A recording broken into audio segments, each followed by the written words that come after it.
All right, the live stream should be good. I'm going to make you the host again. Who's the presiding judge? Okay, I'm going to make you the host again, and then you guys can go ahead and get started.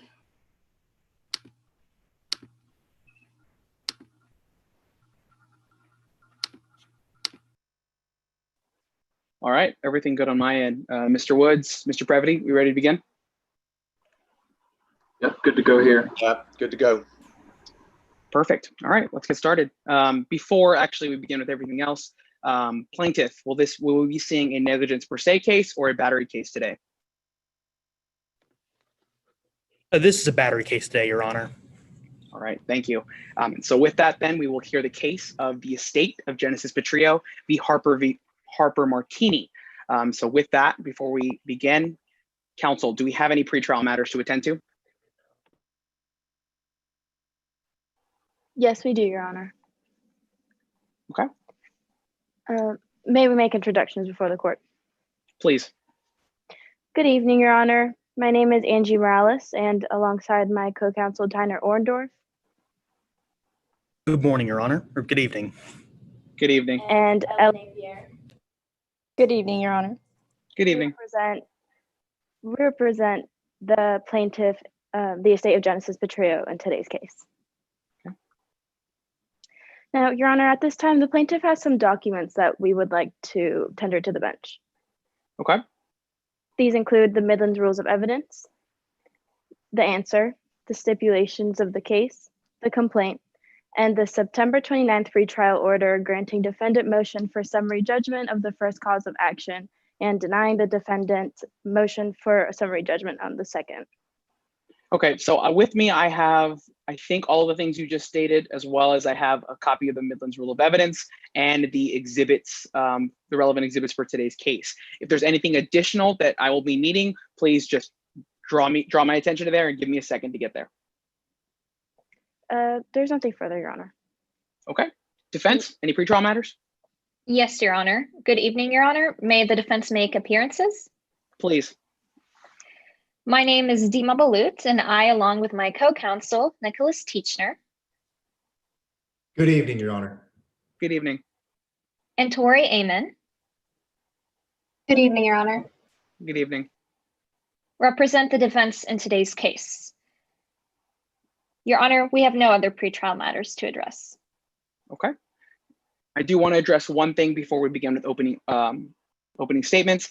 When we deal with exhibits here in today's case and entering those, I want you to walk through the foundation as if you were talking to your witness and they were online. However, I do not want any screen sharing or any published to the jury until that exhibit is entered. So I have my exhibit here. You can feel free to make your objections then, but do not share the screen and show the exhibit until it is entered by the court, okay? Your Honor, I have one question about that. Exhibits 1 through 10 have been already entered into evidence, so what is your ruling about that? So again, same thing, just ask for permission to publish to the jury. So do not, again, sharing the screen is the equivalent of sharing to the jury, and ask for permission before doing so every time, even if it's already admitted. Yes, Your Honor, thank you. No problem. And with that, if there's nothing further, plaintiff, do you have any opening arguments? Statements? Yes, Your Honor. Okay. In the interest of us all going home on time today, Your Honor, can you hear me? I can hear you perfectly. Excellent. Thank you. You may proceed when ready. Of course. Your Honor, opposing counsel, members of the jury, may it please the court. We find ourselves here today because the defendant, Harper Martini, went a step too far. The daughter of the defendant, Casey Soto, and her fiance, Genesis Petrillo, were soulmates. They were friends. They fell for each other. When they decided to get married, they couldn't have been happier. The defendant, on the other hand, was fit to be tied. She couldn't stand it, and she couldn't stand Genesis. All along the way, she did what she could to complicate the wedding. She changed the venue. She made changes to the wedding without consulting the couple. Anything and everything she could to make Genesis go away. But Genesis held on to love. He held on to Casey. The defendant decided that she had to act. On the day of the rehearsal dinner, she had had enough. She prepared a bottle of wine for Genesis, poisoned with organophosphate pesticides, and gifted it to him at the rehearsal dinner. Members of the jury, Genesis drank that wine. And the very next day, the day of his wedding to Casey Soto, he passed away from complications stemming from organophosphate pesticides. Now, members of the jury, today we come before you bearing the burden of proof. We must prove to you by a preponderance of the evidence that more likely than not, the defendant, Harper Martini, committed an intentional act of battery against Genesis Petrillo, and Genesis Petrillo was harmed as a result. Today, we will call before you 3 witnesses, the first of which will be Angel Rodriguez, a close friend of both Casey Soto and Genesis Petrillo over the years. Angel will tell you about all the disagreements she observed between Harper and the victim. Ms. Rodriguez will tell you, in fact, the evidence will show Genesis' worsening condition throughout the evening before he passed away. We expect to hear how Genesis was rushed to the hospital after drinking the gift wine. Finally, we will hear how Angel shared that heartbreaking moment with Casey when she found out that Genesis had passed away on the morning of their wedding. Next, we will hear from Dr. Jimin Kwan, the attending physician at the hospital when Genesis was admitted. The evidence will show just how closely Genesis' symptoms mirrored those of an organophosphate poisoning case. It was textbook, members of the jury.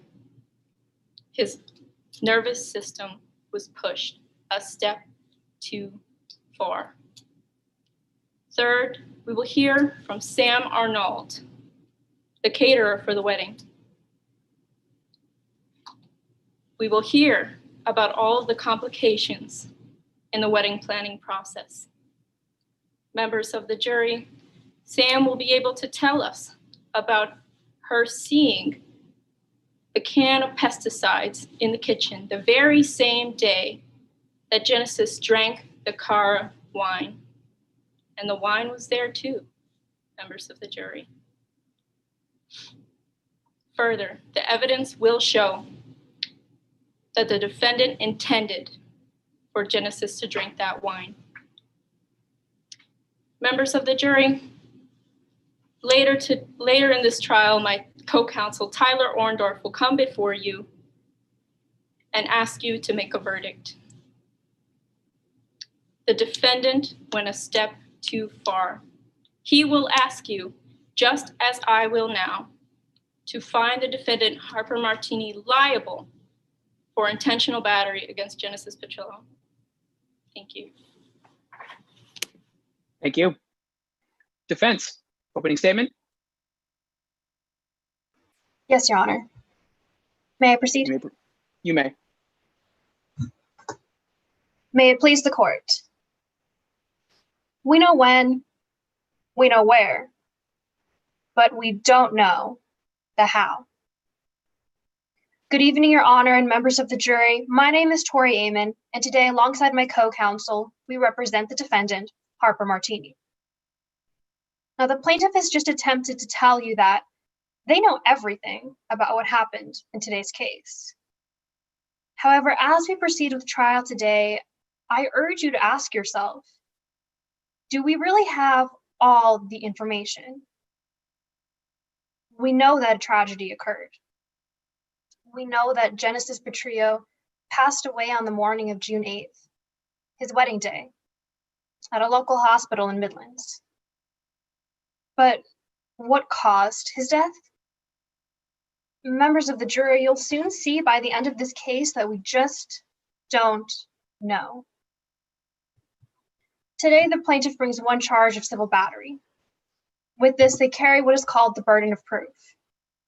This means they have to prove to you three things. First, that there was an action by the defendant.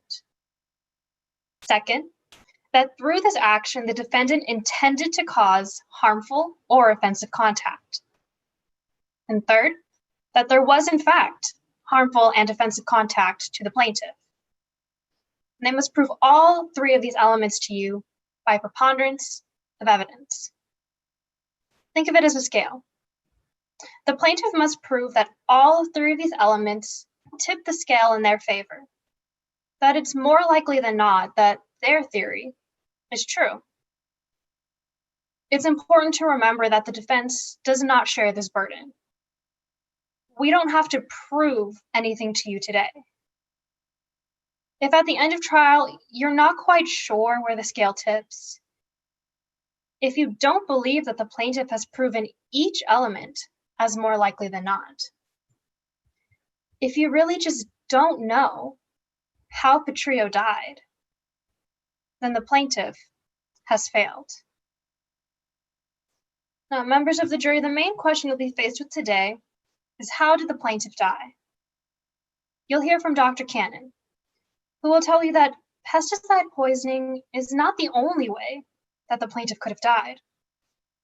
He will talk to you about the possibility of alcohol poisoning and explaining how the plaintiff's symptoms actually matched with symptoms of lethal alcohol poisoning. Now, Angel Rodriguez, the plaintiff's own witness, and defendant Harper Martini will both support this theory by providing you with specific instances in which they saw the plaintiff drinking heavily and displaying the symptoms of alcohol poisoning on the night of his death. Even when the plaintiff arrived at the hospital, the doctor's first instinct was to blame alcohol poisoning. Further, you'll hear from Harper Martini herself. She'll tell you that she had nothing to do with the plaintiff's death. To kill the plaintiff would only hurt her daughter and her business. Now, did Martini and Petrillo have a perfect relationship? No. But that's not enough to prove battery. You will see that Harper Martini had absolutely no reason or intent to cause the plaintiff harm, and the plaintiff will not be able to provide any definitive evidence to prove otherwise. Between Martini's lack of motive and the plaintiff's inability to prove the cause of plaintiff's death, you'll see that the plaintiff has not brought a complete case to you today. By the end of trial today, you will realize that we just don't know enough information to truly know what happened to Genesis Petrillo. You will see that no matter what the plaintiff brings forth to you today, there is no way for them to prove that Harper can be held responsible for Petrillo's death, because we simply don't know how. Consider all the possibilities of what could have happened that day, and truly think about what the most likely story is. And I'm confident that you'll return with a verdict of not liable. Thank you. Thank you.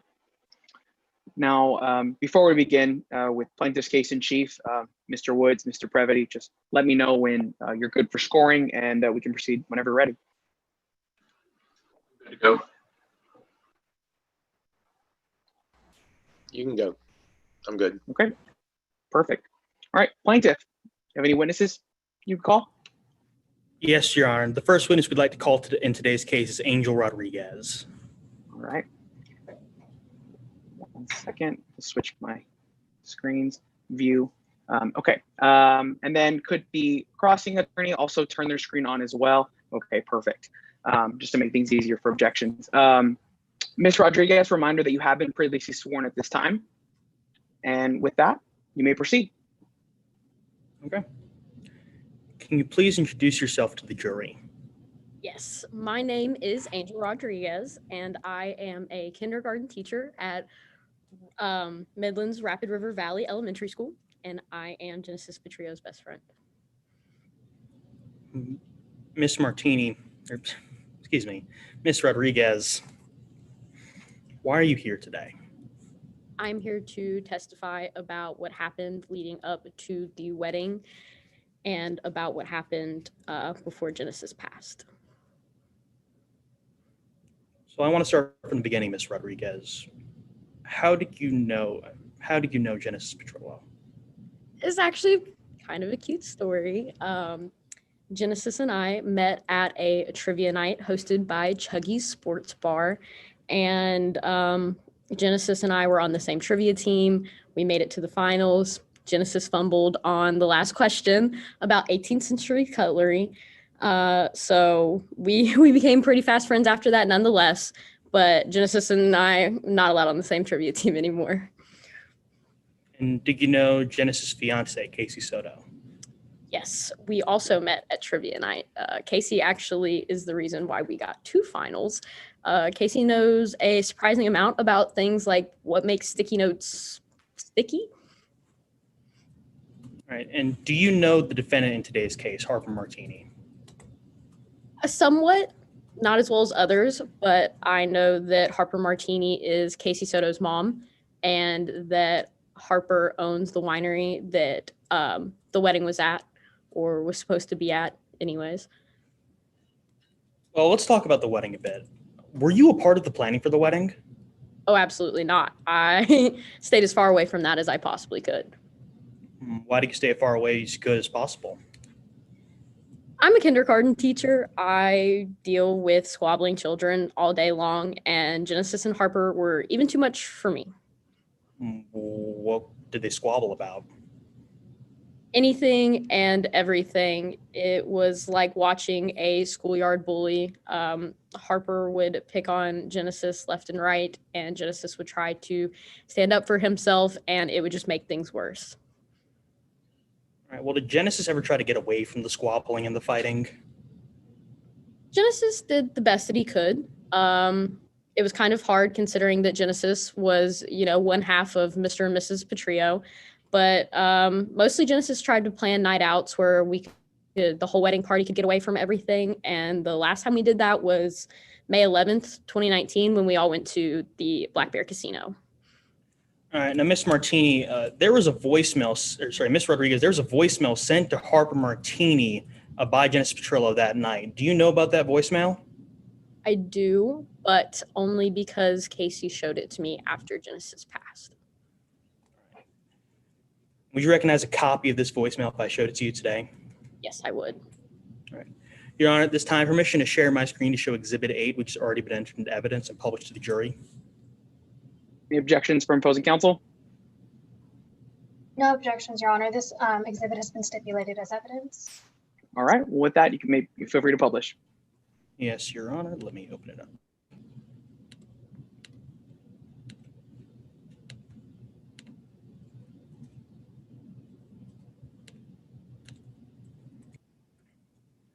Now, Miss Martini, what is this? Or Miss Rodriguez, what is this? This is a transcript of the voicemail that Genesis left Harper Martini the night of May 11th, 2019. Now, what did Genesis tell Miss Martini in this? The 2 big things that came out of this were that Genesis and Casey were going to leave for France after the wedding was over, and that Harper was not going to see Genesis or Casey ever again. Right. Thank you, Ms. Rodriguez. Now, I want to move on to the day Genesis died. When was that? Honestly, I wish that this was a question where it was hard to rack my memory for the date, but it was June 8th, 2019, was the day that I lost my best friend, and Casey also lost hers. And what about the day before? What day was that? The day before was June 7th, 2019. And what happened that day? The wedding rehearsal was that day, and that is when everything kind of, went poorly. Well, let's talk about how it went poorly. Were Genesis and Harper fighting that day? Of course, absolutely. And what were they fighting about this time? Still anything and everything. The napkins, the lighting, you name it, they disagreed on it. Harper at one point even said that Genesis should save the family the headache, or else she will be the one to make Genesis disappear. And how did you feel about that? In general, considering that I help raise children, my children would be in trouble for that one. Definitely. I think that Objection, Your Honor, relevance of this testimony. Response? Your Honor, relevance is already a very low bar, and Ms. Rodriguez just testifying to her feelings and her own personal feelings about Miss Martini's words to Genesis Petrillo. Okay, and how is her feelings at all relevant for today's case? Well, her interpretation of it could possibly show whether or not this was to be taken as a joke or to be taken as negatively. Response? Yes, Your Honor. While the defense understands that relevance has a low bar, this testimony has no probative value as to the intent of Harper Martini as plaintiff. Plaintiff holds the burden of proving intent to harm on behalf of Ms. Martini. Therefore, Ms. Rodriguez's interpretation of the statement or her feelings of the statement have no probative value to that intent of the defendant. Okay, counsel, you're walking a fine line. I don't think you've gone outside the scope at this point. I do think the witness is kind of just clarifying her answer. However, I would stray to be careful. So I'm going to overrule the objection at this time. Yes, Your Honor. I'll ask the question again, Ms. Rodriguez. How did you feel about Ms. Martini saying that to Genesis? I thought that it was definitely crossing a line, and considering that Genesis is my best friend, I was upset that she would say that to him. Later on at that day, did you see the defendant again? I did. I saw Harper walking down the hallway about an hour. And what was the defendant doing? Harper was holding a bottle of pesticide. Well, did you ask about it?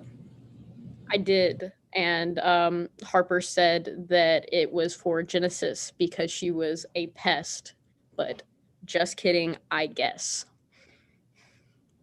And I want to move on to the wedding rehearsal itself. How did the wedding rehearsal go? All in all, it went surprisingly well. At the end, Harper gifted Genesis a bottle of Carl wine, which was different than what the rest of the wedding party got. The rest of us got Horizon. All right, and did Genesis drink that wine? Yes, Genesis drank several glasses from this wine. And after several glasses, how was Genesis behaving? Honestly, pretty weird. Genesis and I drink together often. I've seen Genesis drink much more than that and not even break a sweat. So it was kind of weird to see Genesis showing like odd symptoms. What were those symptoms? So Genesis was vomiting, sweating profusely. His skin was very flushed, and he couldn't consume any water because whenever he did, it would make him throw up. Well, did you try to help him? Yes, 1000%. I was very worried. I called 911. The EMT showed up and tried to perform CPR. And then Genesis, the EMTs, and I all rode to the hospital together. And did you tell anyone else about Genesis' condition? No, I was really, really hoping on the fact that that it would get better and that we would be able to do the wedding in the morning and it would just be a funny wedding story one day. All right, well, when Genesis didn't get better, what did you do? So I knew that I needed to go back and tell Casey that Genesis was not okay. And whenever I came back to the winery to get Casey, I ran into Harper. And did you tell Harper about this? No, but the weird thing about that is that before I even had the chance to say anything to Harper, Harper said, "Oh, Genesis has been poisoned. We'll have to cancel the wedding." All right, thank you, Your Honor. At this time, I have no further questions. All right, thank you. Cross, Yes, Your Honor. May may I proceed. Thank you. Ms. Rodriguez, you were at the rehearsal dinner on June 7th, right? Yes. And at the rehearsal dinner, you witnessed all the toasts that people gave, Yes. including the toast by Harper Martini Yes. to Genesis Petria. Yes. And during that toast, she gave Genesis a bottle of wine. Yes. And you would admit you were surprised by how nice Harper was during this toast. Yes. And after the toast, you saw Genesis drinking several glasses of wine. Yes. And then after the dinner, Casey decided to go to bed. That is correct. But Genesis stayed behind. Yes. It was at this point that you noticed Genesis had slurred speech, Yes. and he seemed pretty uncoordinated. Yes. In addition to the aforementioned symptoms. And later that night, you went to the bar with Genesis and another friend of yours. Yes. At which point, Genesis ordered tequila shots. Yes. And after a while, Genesis slumped over, That is correct. and he fell asleep. Yes. So you decided to take him up to his room, Yes. where he began vomiting Yes. and sweating profusely, Yes. and his skin became flushed. That is correct. So you decided to call 911, Yes. and you had Genesis rushed to the hospital. That is correct. Your Honor, I have nothing further at this time. All right, thank you. Any redirect for this witness? None, Your Honor. We just asked that the witness be allowed to step down. Ms. Rodriguez, you are excused. Thank you for your testimony today. Now, before we begin with our next witness, Mr. Previty, Mr. Woods, again, let me know.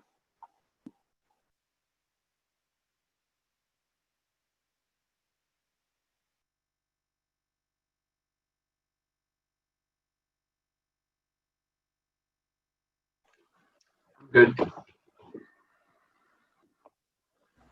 I'm good. All right, and with that, plaintiff, any further witnesses? Yes, Your Honor, at this time, we would like to call Jamin Kwan to the stand. Okay. All right, Dr. Kwan, a reminder that you have been previously sworn at this time. And with that, you may proceed. Please introduce yourself to the court. Yes, my name is Dr. Jimin Kwan. And Dr. Kwan, what is it that you currently do for a living? I am currently the chief emergency room physician at the Midlands River Valley Hospital. And Dr. Kwan, why are you here with us today? I'm here because I was the attending physician as well as Genesis Petrillo's treating physician at the time of his death. Also, both parties have asked me to testify here today to present my findings based on the cause of death of Mr. Genesis Petrillo. Now, Dr. Kwan, what can you tell us about your educational background? A lot of things, actually. I graduated with a Bachelor's of Sciences in Biology with a minor in Chemistry from Georgia Institute of Technology. From there, I went on to receive my medical doctorate at the University of North Carolina at Chapel Hill. I then completed my residency at Emory University Hospital, their Department of Emergency Medicine. I stayed there afterwards to complete a fellowship in toxicology. Now, Dr. Kwan, in your report for today's case, was your report based on sufficient facts and data? Yes, have reviewed personally exhibits 5, 6, 7, 10, and 23, which are the reports that I had ordered in the hospital, the death certificate that I had signed, a test onto an empty bottle of Cara wine, and a alcohol impairment chart. I have also reviewed the affidavit of Angel Rodriguez and used all of these things to come to my conclusions today.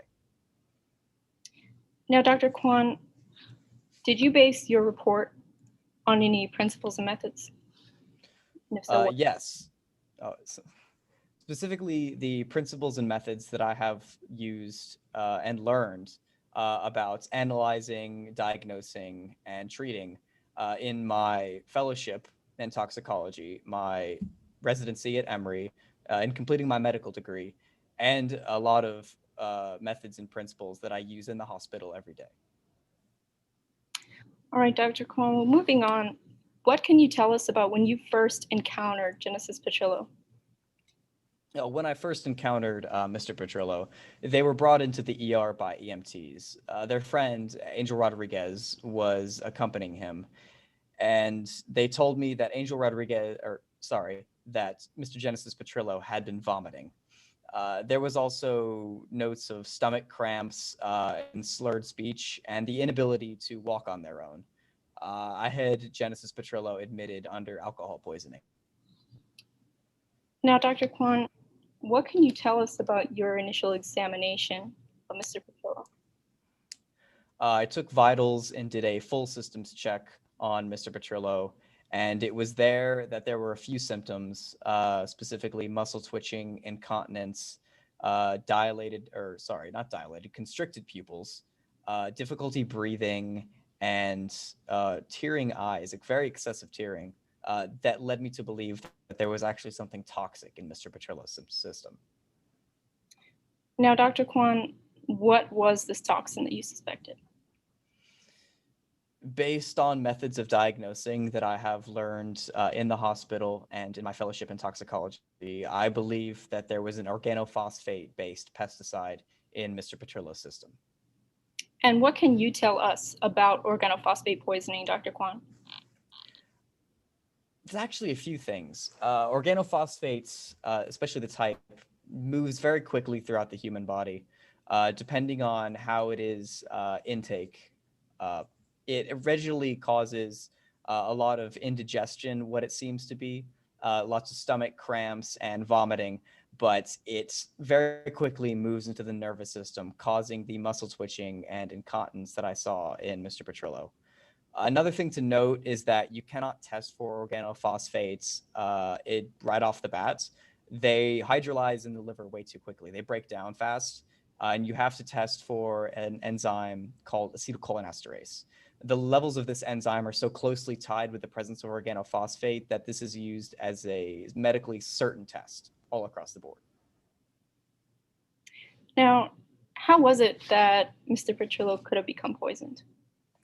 Well, there are 3 ways in order to contract this poisoning: inhalation, contact poisoning, and ingestion. I didn't see any evidence of the other 2 types of vectors. There was no symptoms to show, so I believed that Mr. Petrillo had ingested the poison. Okay. Well, proceeding with that conclusion, did you order any tests? I did. I ordered a toxicology report and a specific poisons and toxins analysis. And Dr. Kwan, would you recognize, would you recognize that toxicology report if I showed it to you here today? Yes, I would. Okay. Your Honor, at this time, I would like to present the witness with what has been previously marked as Exhibit 5. As per the stipulations, this has been pre-admitted in today's case. And you want to publish it to the jury, I assume? Yes, Your Honor. Okay. Any objections to that? No objections, Your Honor. All right, you may proceed. Do so.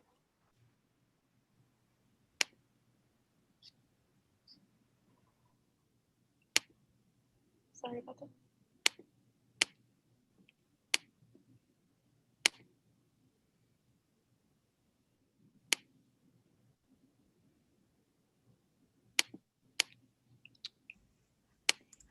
Pardon me, Your Honor. Don't worry about it. Okay.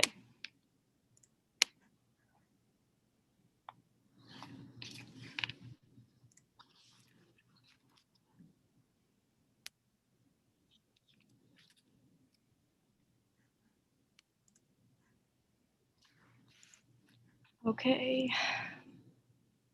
That's not working. Wonderful. Thank you, Dr. Kwan. Now, Doctor, what is this that has been displayed on the screen for you? This is the toxicology report that I had initially ordered.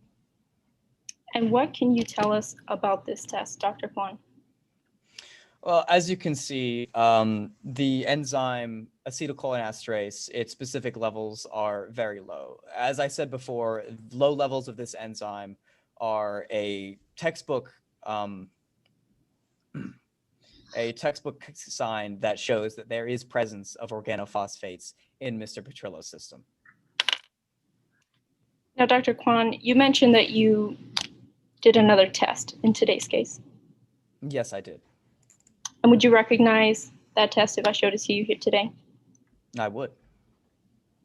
Your Honor, at this time, I would like to present the witness via their screen with what has been previously marked as Exhibit 6. And as per the stipulations, this has been pre-admitted into evidence. And I would like to publish it to the jury as well. All right. Opposing counsel, any objection to them publishing it? No objections, Your Honor. All right. Now, Dr. Kwan, what is this that has been displayed for you on the screen? This is the specific poisons and toxins analysis that I had ordered alongside my toxicology report. And Dr. Kwan, what is it that, or what can you tell us about this test? Well, you can see in this test that isofenfos has been found in both the tested blood and stomach contents of Mr. Petrillo. It's also important to note that of the stomach contents that were tested, only what appeared to be the liquid wine tested positive for isofenfos, which is a type of organophosphate pesticide. There were solid particulate that appeared to be undigested food that was tested, but all of it tested negative. All right. Now, Dr. Kwan, was there anything else to suggest to you that the wine had been poisoned? Yes, actually. I believe there was a test of a wine bottle that I had seen. And Dr. Kwan, would you recognize this test if I showed it to you here today? I would. Your Honor, at this time, I would like to present the witness with what has been previously marked as Exhibit 10. As per the stipulations, this has been admitted into evidence, and I would like to publish it to the jury as well. Opposing counsel, any objections? No objections, Your Honor. All right. With that, you may proceed. Okay. Dr. Kwan, what is it that I have displayed for you here on the screen? This is the laboratory analysis of an empty Cara wine bottle, I think it was. All right. And what can you tell us briefly about this test? This test was done on the wine bottle to determine what kinds of pesticides, if there were any, were present in this empty wine bottle. And as it is here in bold, isofenfos was at a very high concentration. This asterisk here shows that the level of isofenfos present is well above FDA maximum standards. And this concentration of 50 micrograms per liter is more than enough to kill a human being. Now, Dr. Kwan, what can you conclude in the medical case of Genesis Petrillo? I can conclude with a reasonable degree of medical and scientific certainty that the cause of death of Genesis Petrillo was ingestion of an isofenfos organophosphate poisoned drink of wine. No further questions, Your Honor. All right. Thank you. Cross, Yes, Your Honor. May I proceed? you may. Dr. Kwan, you currently work as a chief emergency physician. Yes, that is correct. You treated Mr. Petrillo I did. on June 8th, 2019. Yes. He was admitted to your hospital at around 1 a.m. The time is unknown, really. The nurses deal with admittance times. I do not know what time Mr. Petrillo was admitted. But Dr. Kwan, you started seeing Mr. Petrillo at around 1 a.m. Around, yes. And at this time, you noticed that Mr. Petrillo smelled of wine Yes, he did. and appeared intoxicated. Yes, and I now know why. In addition to these observations, Mr. Petrillo was showing many symptoms consistent with alcohol poisoning. Yes, he was, although I do know now that there was wine that Mr. Petrillo had ingested. But you did think that these symptoms were consistent with alcohol poisoning, yes? Objection, Your Honor, asked and answered. Response? Your Honor, this witness did not directly answer the question, so I am simply trying to clarify for the jury. Yeah, I think the witness did go a little bit outside the scope of what the question that was asked, so I'm going to allow it. If you believe this comes up again, feel free to re-raise, but at this time, overruled. Yes, Your Honor. So the symptoms at this time were consistent with alcohol poisoning. Yes, the only symptoms that Mr. Petrillo was showing was the ones that were consistent of only alcohol poisoning. Symptoms like nausea, Yes. vomiting, Yes. inability to walk, Yes. and excessive sweating. Yes, although all of these symptoms do also coincide with the symptoms of isophenphos organophosphate poisoning. So because of all of these symptoms, you ordered a BAC test. Yes, I ordered a test on Mr. Petrillo's blood just in general as a toxicology analysis. BAC reporting is something that comes alongside that. So you ordered this test at around 3 a.m.? Yes, at around that time, a little bit before. And Mr. Petrillo's BAC came back as 0.16. Yes. But Mr. Petrillo was exhibiting severe symptoms. Severe symptoms of what? Severe symptoms in general, such as involuntary muscle spasms. Oh, yes, severe symptoms of isophenphos poisoning, yes. Not just of isophenphos poisoning, but severe symptoms in general. Yes, and those symptoms were the symptoms of organophosphate poisoning. Sorry, what was that? Your Honor, I was objecting as the question has been asked and answered. Response? Your Honor, I was asking about the general severity of these symptoms. I was not asking specifically whether they coincide with pesticide poisoning. However, that is what the witness was delving into, so I'm simply trying to clarify what my question was. Yeah, I think that there was a bit confusion with the question, that the way it was asked and the way the witness responded, so I'm going to allow her to clarify. So overruled at this time. Yes, Your Honor. Dr. Kwan, in general, Mr. Petrillo was showing severe symptoms. Yes, very severe symptoms of And organophosphate poisoning. These were general symptoms, Dr. Kwan. Yes, it was all the symptoms of organophosphate poisoning. However, a BAC of 0.25. As the question has been asked and answered. Simply adding more detail to the question does not mean that it has not been answered. I'm going to overrule that again. I think that there's a clear miscommunication here, and I think something happened, but I think at this point, I'm not going to sustain that objection. Yes, Your Honor. So, Dr. Kwan, just to be clear, a BAC of 0.25 or higher could be consistent with those more severe symptoms. It could, yes, but at the time, Mr. Petrillo's BAC was 0.16. However, you administered this test at 3 a.m. Yes. This was 2 hours after Mr. Petrillo was showing all of these symptoms. Yes, around. Your Honor, permission to show Exhibit 5 to the jury. Pursuant to Stipulation 3, this has already been pre-admitted. Any objection on opposing counsel's side? No, Your Honor. Okay, with that, you may.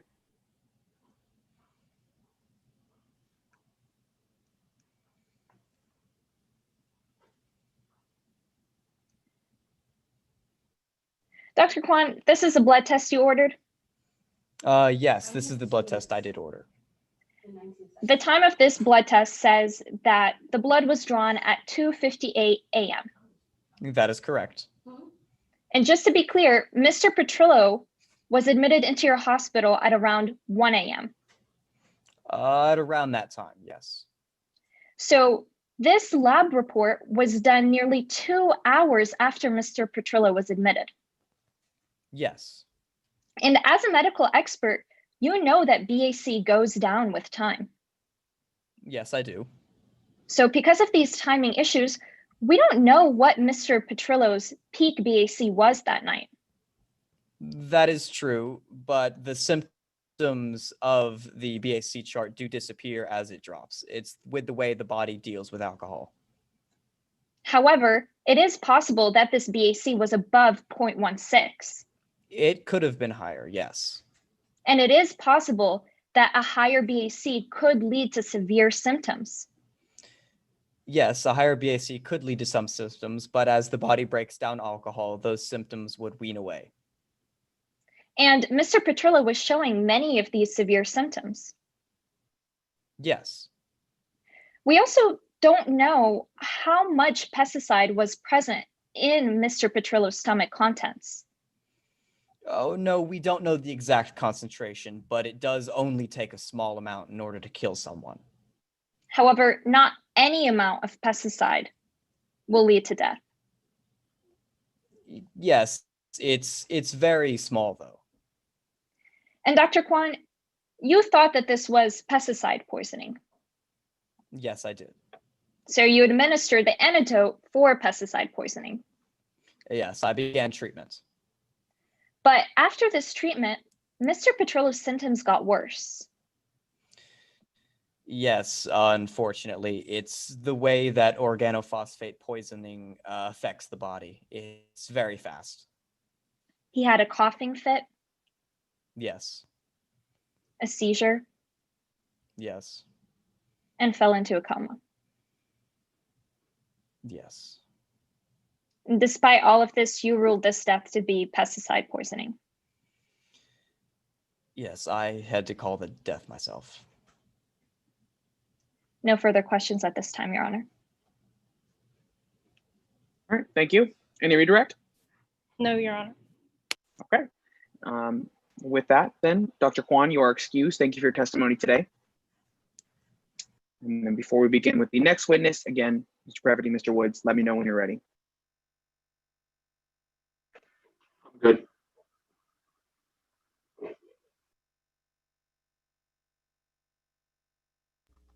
I'm good as well.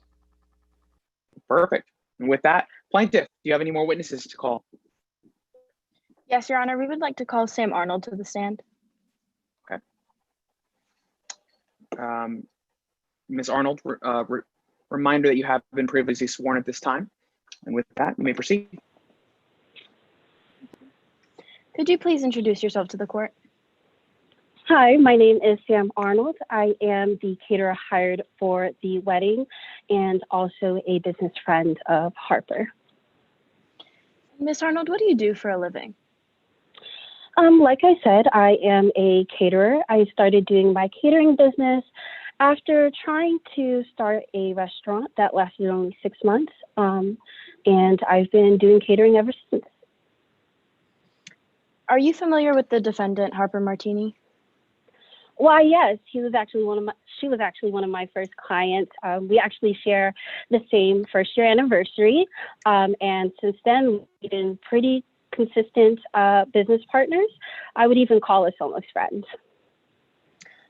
What was your most recent project with Harper Martini? Like I said, Harper and I could almost be called friends. When she asked me to cater for her daughter's wedding, I was honored, but also expected.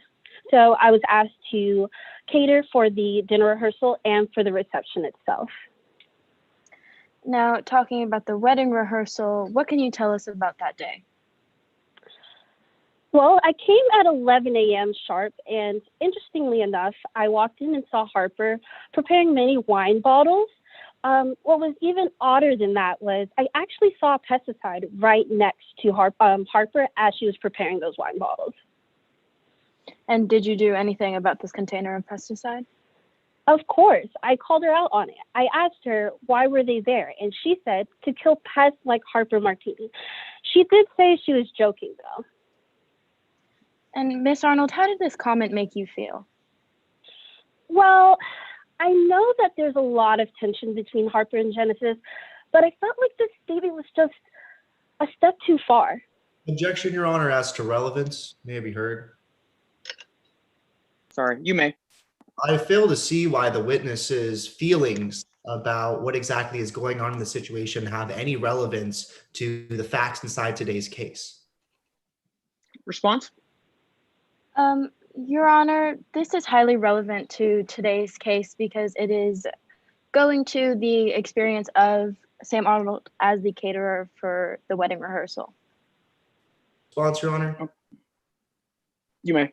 Again, I would like to reassert that if opposing counsel would like to reframe the question as to what Miss Arnold is able to observe with her eyes or what heard during the day, that would be much better. But the question has to do specifically with the feelings of Miss Arnold. Essentially, opposing counsel is trying to assert an opinion of fact or truth from somebody that has no ability to be able to say their opinions inside today's court, and furthermore, that her opinions do not make any fact inside today's case more or less likely. Okay, last response. How does her opinion make a single fact in this case more or less likely? Your Honor, again, this is going to Miss Arnold's experience as the caterer here. We are not trying to prove any fact or statement. This is simply the observation of Miss Arnold. Well, then on those grounds, then I'm going to sustain the objection. So the testimony will be stricken. Now, moving on, you mentioned that Harper was preparing the wine bottles in the kitchen. Do you know what the wine bottles were for? Yes, they were gifts. They're wedding gifts for the guests. There were popular blends from Peony Estates. However, there was one blend that was left for Genesis. And was it the same wine given Time. to all the other guests? Yep, time's up. All right, with that then, Cross, Yes, Your Honor. you may Miss- proceed. Your profession is a caterer, isn't that correct? Yeah, that's correct.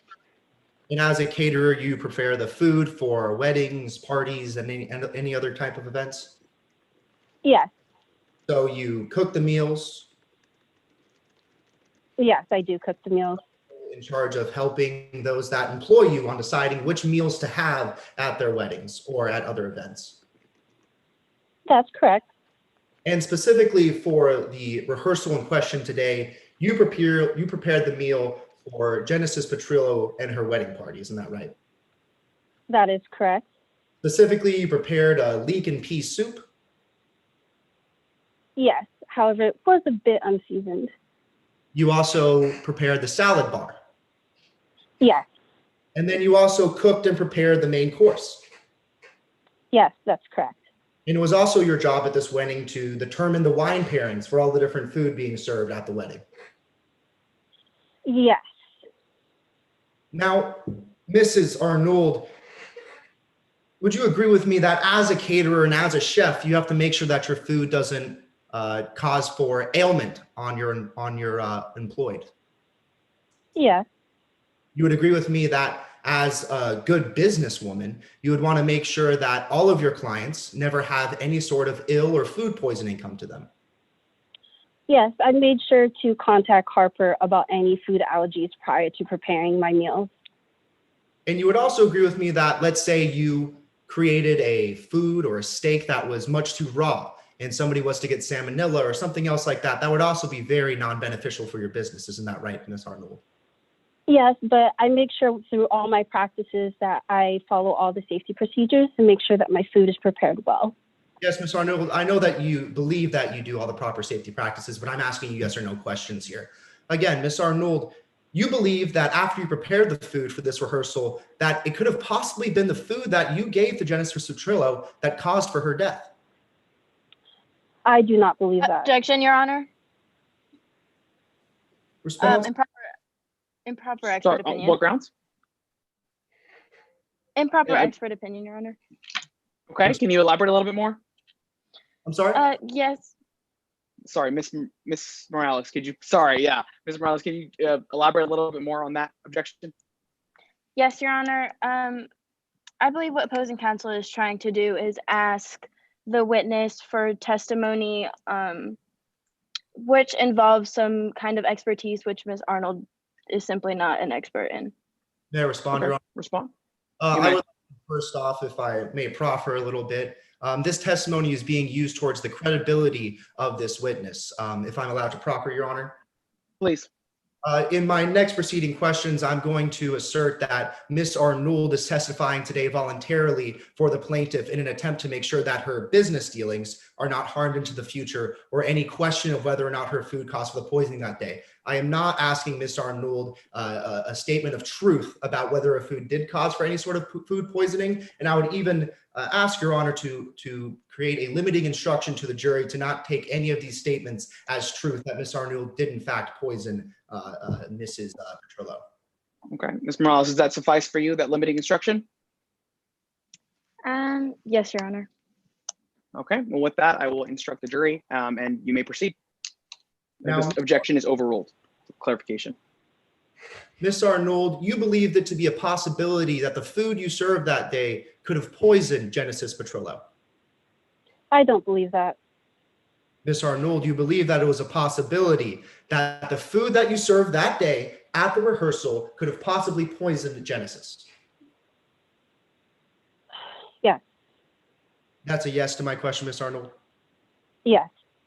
Now, Ms. Arnold, you decided to testify today for the plaintiff voluntarily, isn't that right? That is correct. You were not subpoenaed to appear today for the plaintiff? That is correct. You were not compelled to appear for the plaintiff? That is correct. Now, Ms. Arnold, I want to move on to the day in question. So you arrived at the rehearsal dinner on June 7th, isn't that right? Yes. You arrived at about 11 a.m. Yes. Now, Harper Martini, as you said previously, gave you several bottles of wine. Yes, that's correct. One of those bottles was the Cara bottle, the bottle of wine in question today, isn't that right? Yes, that's correct. This bottle was meant for Genesis Petrillo. Yes.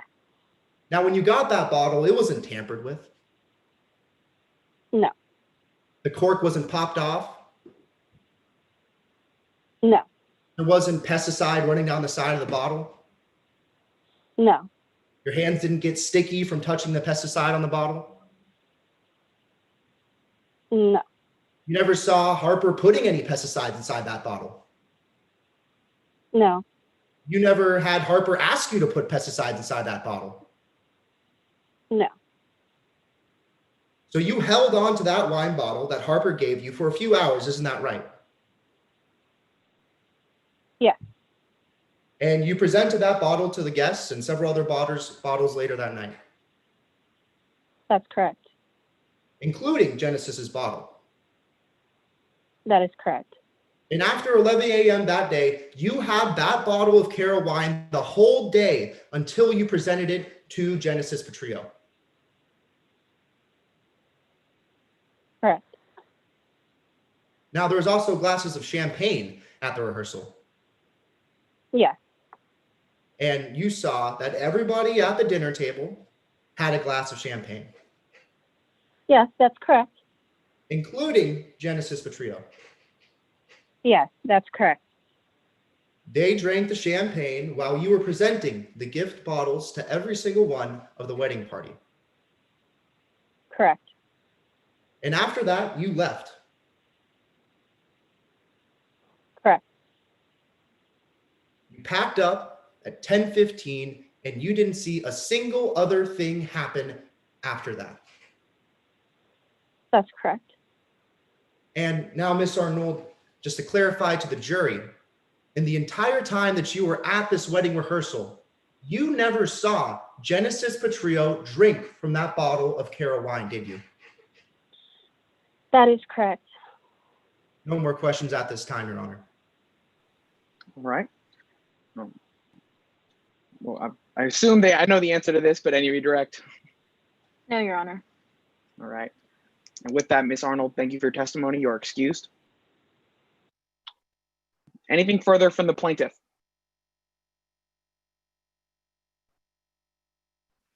No, Your Honor, we are ready to move. Okay. With that, then plaintiff's case in chief will be closed. And how are we on time, timekeepers, in terms of where all loss is? You're on mute. We're about an hour and 34 minutes now from all loss. So Okay. So are we good with, do you want to do 5, 10 minutes? Your discretion, Your Honor. agreed. Let's go 5 and we can see if we can take a bigger one before closing. So is everyone good with that? Yes, Your Honor. Okay. So then I have 21. So let's be back at 26. Yes.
9:26.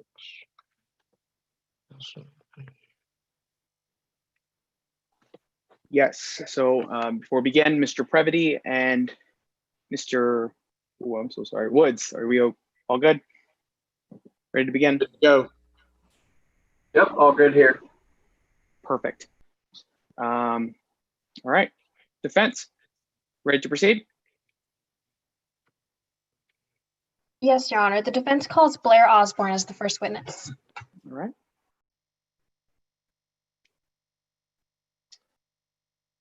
All right, Mr. Osborne, a reminder that you have been previously sworn at this time. With that, you may proceed. Yes, Your Honor. Please state your name for the jury. Hi, everyone. My name is Blair Osborne. And what do you do for a living? Well, I work as a private event planner right here in Rapid River Valley, Midlands. I'm a CEO, CFO, CMO, CIO, everything for my personal business, Bliss by Blair Events. How did you come into this profession of event planning?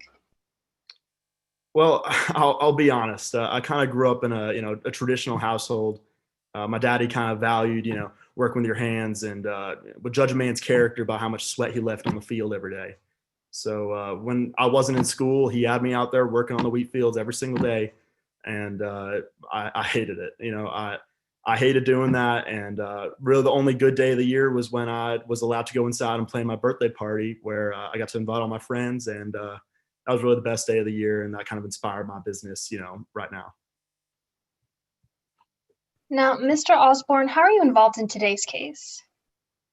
Well, unfortunately, I was involved with the planning of the wedding and matrimonial events of Casey Soto and Genesis Petrillo back in 2019.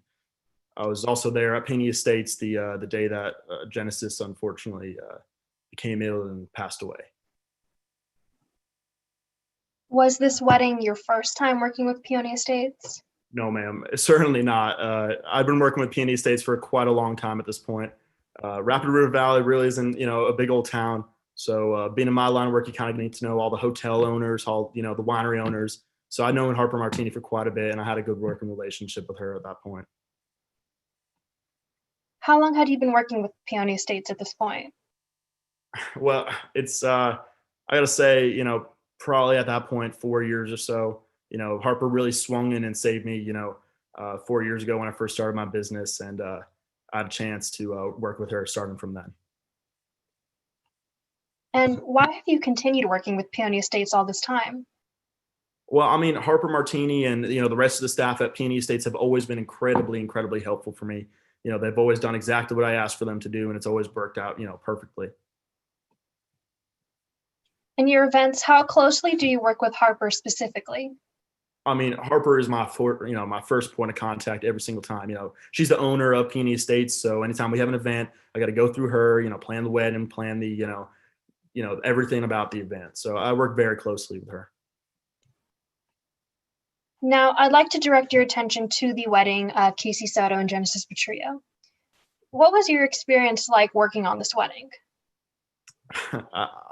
I'll be honest, it was a bit of a drama-filled wedding experience. The mom of the bride wanted one thing, the couple wanted another. I mean, tensions around weddings are always high, don't get me wrong, but this was certainly no exception to that rule. It was a really tough wedding to plan. The communication was very low, and I was just getting conflicting information from each side, and just felt like a doomed wedding from the beginning. What, if anything, did you witness about Genesis and Harper's relationship specifically?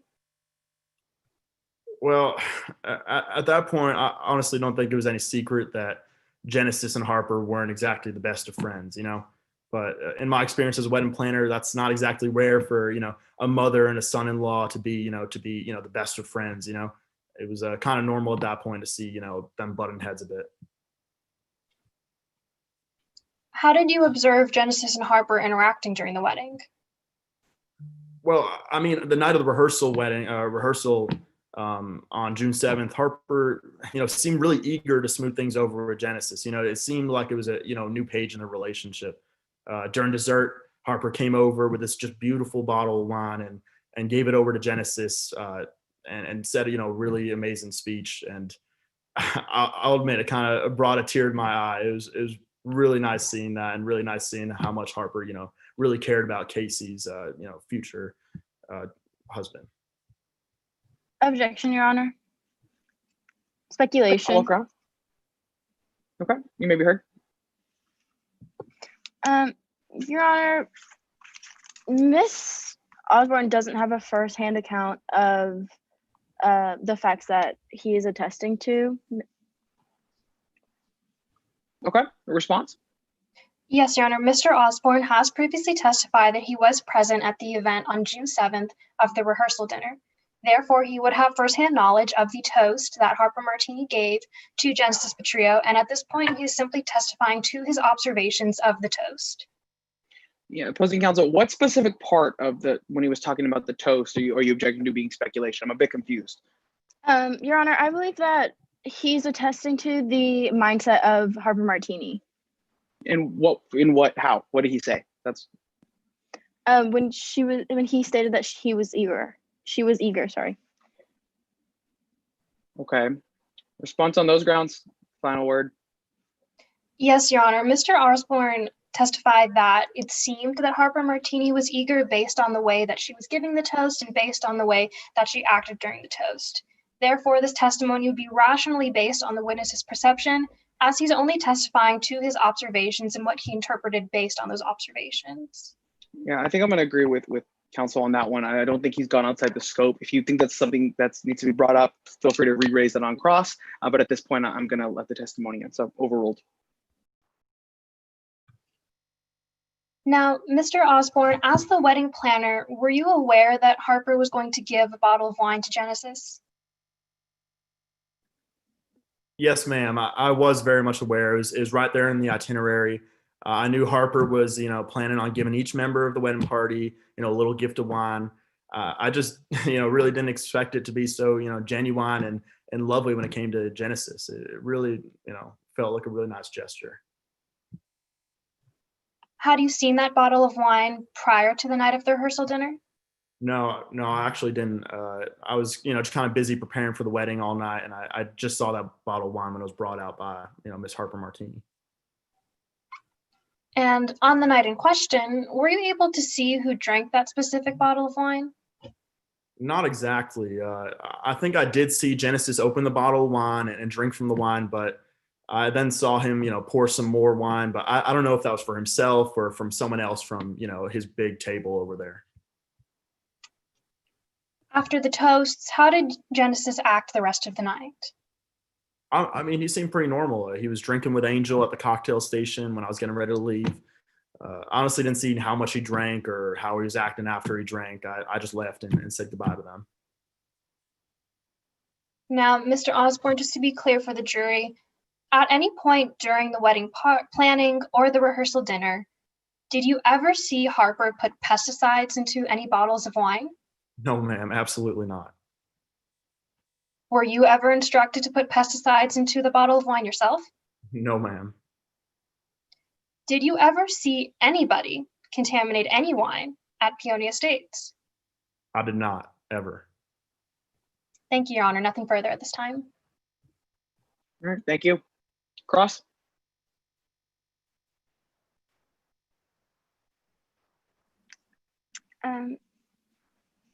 If I may proceed. You may. You've been working with Peony Estates since 2015. Is that correct? That's correct, ma'am.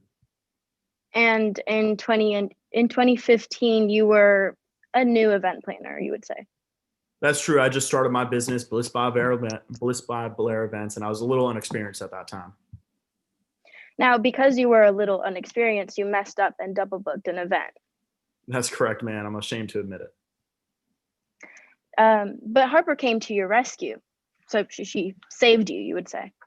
That's correct. I called all the, hotels and wineries around the area, and Harper Martini was the only one to, reach out to me and give me a spot that day. It was a life-saving experience. And since then, Peony Estates has been an important source of income for your business. I mean, for sure, every single business, every hotel, every winery within Rapid River Valley is very important to me, including Peony Estates, just like the other wineries. Now, it would be bad for your business if Peony Estates was closed. Sure, man, but that's the same, with any other business in Rapid River Valley. So that's a yes to my question. Yes, ma'am, it is. Now, let's move on to the wedding. You were hired by Harper on October 21st of 2018. Is that correct? I believe so. I knew it was October for sure. And at this time, you were told by Harper that Casey and Genesis didn't know that you were the wedding planner. That's correct, ma'am. So Harper hired you without their consent. Yes. Now, it was Harper that even paid you an extra 15% to stay discreet about you being hired as a wedding event planner. That's correct. And it wasn't until January of 2019 that you first met with Casey and Genesis to even discuss the wedding. Yes, ma'am.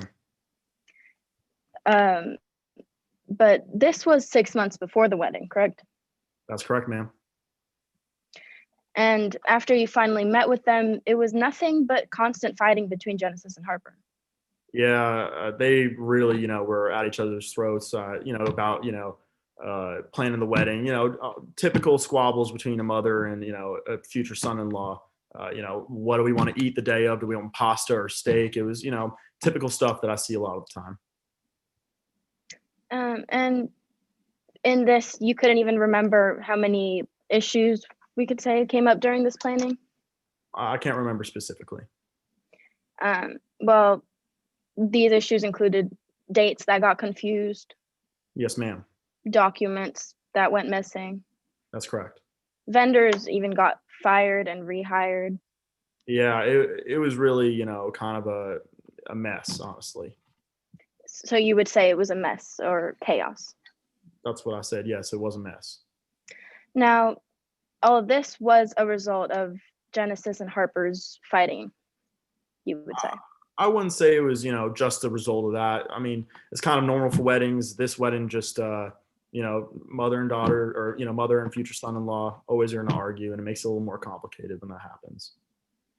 And this even got to the point where Casey asked you to keep Harper and Genesis separated. Objection, Your Honor, to hearsay. Okay, response? Your Honor, this was not a statement. Instead, it was a command made by, made by the defendant, sorry. Okay, response? Yes, Your Honor. A command would still be considered an out-of-court statement being offered for the truth of the matter asserted. Casey Soto did make this command or statement outside of the presence of this courtroom, and opposing counsel is attempting to use it for the truth of the matter asserted that Genesis and Harper did not have the best relationship. Therefore, it would be considered hearsay. Counsel, what was the specific wording of the question? I asked that he saw the defendant tell Casey, that it was because of Genesis and Harper's constant bickering, and then we went to Casey asked you to keep Harper and Genesis separated. Okay. So, okay. Sorry, just wanted to make that clear. Okay, so response on those grounds to Ms. Eamon's response. Yes, Your Honor. So commands have no truth values and is therefore not considered hearsay in this case. Okay. Last word, Ms. Eamon? Yes, Your Honor. It's the defense's position that opposing counsel is using the statement for the truth of the matter asserted that Genesis and Harper did not have a positive relationship by bringing in the statement that Casey wanted them separated, goes towards the truth of the matter that they were not able to be in the same room together and they were not able to have a positive relationship. Therefore, it is going to the truth of the matter. I tend to agree. I think the first part of that statement, it may end with the command. The first part, I think, has truth value that you're using for that reason. So I'm going to sustain the objection. Okay. Now, moving on to the day of the wedding, you saw Harper try to, let's say, bury the hatchet. That's correct. I did see that. This was the bottle of Cara that he gave Genesis. Right. From what I understand, Harper Martini tried to give that bottle of wine as kind of like an olive branch, to mend the relationship. Now, When Harper gave that bottle to Genesis, he had a specific instruction, correct? Yes, she said to drink it and enjoy it. And later that night, Genesis Petrillo died. From my understanding, that's correct.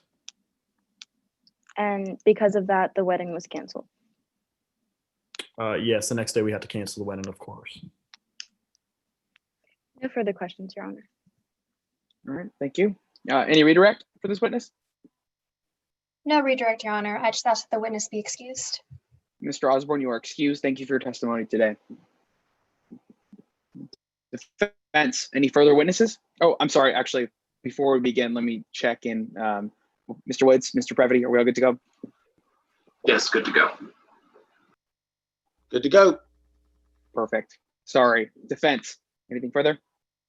Yes, Your Honor. Defense calls Dr. Cannon to the stand. Okay.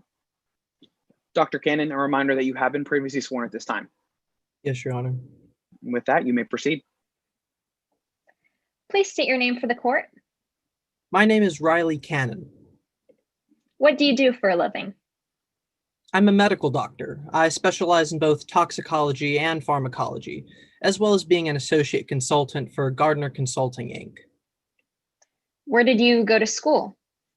I went to The Ohio State University, where I received a Bachelor's of Science in Chemistry, with honors, of course, and then I went on to attend Harvard Medical School, where I received an MD with an emphasis in toxicology. What's your experience in the medical field? I used to be the chief toxicologist at Massachusetts General Hospital in Boston. I treated patients suffering from poisonings, genetic disorders, and other conditions. Following my time in Boston, I was a faculty member on the Midlands Medical School. How are you involved in today's case? I assessed Dr. Kwan's report and his related findings. Did you reach any conclusions based on your analysis? Yes, I did. Did you have sufficient facts and data to reach your conclusion? Of course. What types of facts and data did you rely on? Well, I reviewed several different exhibits in this case. I reviewed Genesis Petrillo's toxicology report, his certificate of death, the lab analysis of the empty wine bottle, and the alcohol impairment chart provided by the Midlands Center for Public Health. I also reviewed Dr. Kwan's report and the affidavit of Angel Rodriguez. Did you use reliable principles and methods? Yes, I did. What were these principles and methods? I used comparative analysis to audit Dr. Kwan's work and look for any possible inconsistencies. Comparative analysis just means comparing and contrasting documents to get a better sense of what's going on. Did you reliably apply these principles and methods to the facts of this case? Yes. What was your conclusion with respect to Dr. Kwan's findings? For the most part, I believe Dr. Kwan did an okay job, given he prematurely abandoned his conclusion that this could have been an alcohol poisoning case. What do you mean Dr. Kwan abandoned his initial conclusion? When Mr. Petrillo was first admitted to the hospital, Dr. Kwan initially expected this to be an alcohol poisoning case because Mr. Petrillo showed telltale symptoms of alcohol poisoning. It was only after Dr. Kwan's examination that he began to suspect that this was something other than alcohol causing the symptoms. Why do you believe that alcohol poisoning is something that should still be considered? Well, there are really two main reasons I believe that. First, we don't know what Genesis Petrillo's peak BAC was that evening. And second, while we know that organophosphate was present in Mr. Petrillo's system, we have no way of determining the quantity ingested. Let's break each of those issues down one by one. First, you mentioned issues with the BAC. Now, before we get into this, can you explain to the jury what BAC means? Of course. BAC refers to blood alcohol content of an individual. It just represents the percent of your blood that is concentrated with alcohol. So what were the issues with the BAC? Well, the issue with Genesis Petrillo's BAC is that we don't have an accurate idea of what that peak number was that night. Now, this is important because a higher BAC could lead to death. Why don't we know Mr. Petrillo's peak BAC? We don't have this information because Unfortunately, Dr. Kwan ordered the blood test too late. We know that Mr. Petrillo could not have consumed alcohol after about 1 a.m. when an ambulance was called, meaning if Mr. Petrillo took a shot right before going to the hospital, his BAC was almost certainly in a downward trajectory when Dr. Kwan ordered the blood test. When did Dr. Kwan order the blood test? Dr. Kwan ordered the blood test at around 3 a.m., which was almost 2 hours after Mr. Petrillo's last possible drink.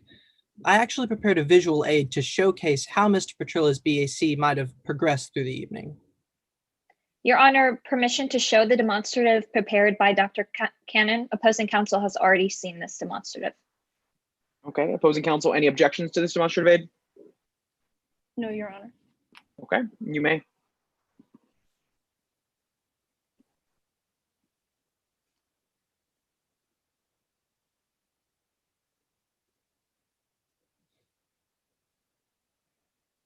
So, Dr. Cannon, based on this graph, when does BAC begin to peak?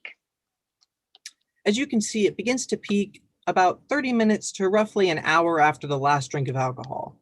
With her last possible drink being at around 12:42 a.m., and given the time the ambulance was called, we can determine that at the earliest, Genesis's peak BAC was at 1:12 a.m.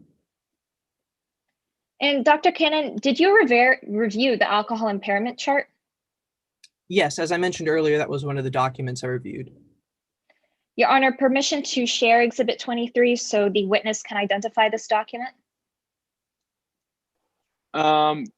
Go through the steps of entering it as if Dr. Cannon had the exhibit, ask the foundational questions. We will not allow the sharing happen until you it's entered and you're showing to the jury.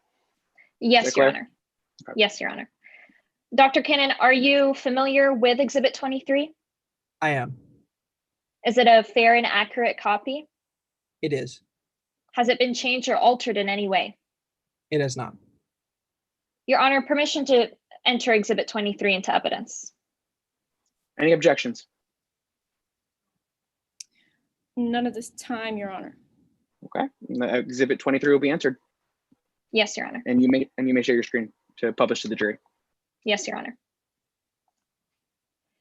Dr. Cannon, based on this chart, if Mr. Petrillo's BAC was 0.3 or higher, what sort of symptoms would he have shown? As we can see in the chart, if Mr. Petrillo's BAC was between 0.26 and Objection, Your 0.35, Honor. Under Rule 703, as well as Richards v. Mississippi, experts may not simply read off of the chart. They must actually draw conclusions. Just because they are an expert does not mean that they're able to proffer hearsay in trial. How is this hearsay if this exhibit's already been entered, counsel? I'm confused a little bit on your objection.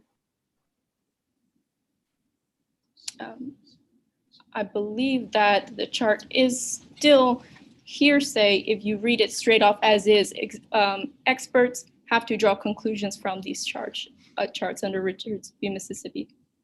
Response, Okay. Your Honor? Response? Yes. Dr. Cannon is about to go into his conclusions based on this chart. In addition, he will not simply be reading off this chart. He will be simply highlighting specific sections of this chart for the clarity of the jury. Okay. Well, on those grounds, then I'm going to say he hasn't just read the entire thing, so I'm going to overrule the objection. However, if you believe that they start delving into that, feel free to re-raise your objection then. So at this time, overruled. Dr. Cannon, would you like me to repeat the question?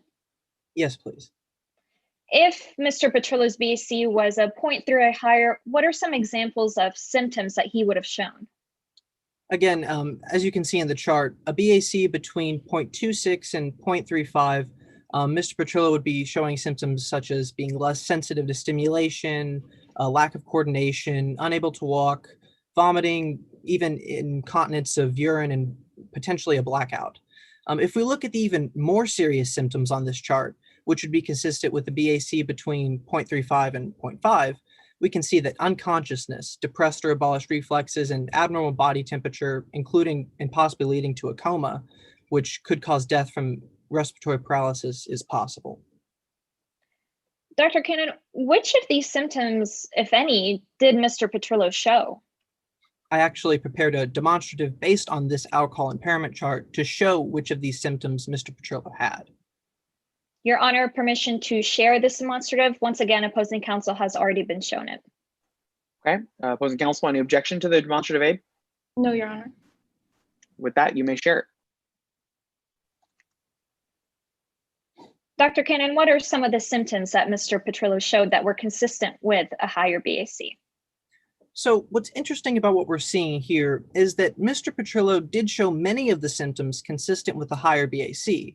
When he was admitted to the hospital, he was vomiting, unable to walk, sweating excessively, and exhibited incontinence, which oddly enough, Dr. Kwan says is not a symptom of alcohol poisoning, but it indeed is.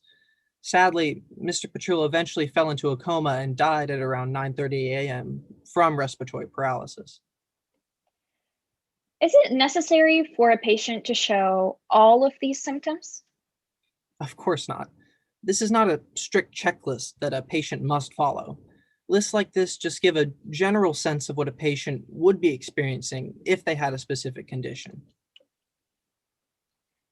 Thank you, Dr. Cannon. Now let's move on to the second part of your analysis. You mentioned issues with the pesticides in the blood test. What did you mean by this? The issue with the blood test is that it doesn't tell us how much organophosphate a patient has ingested.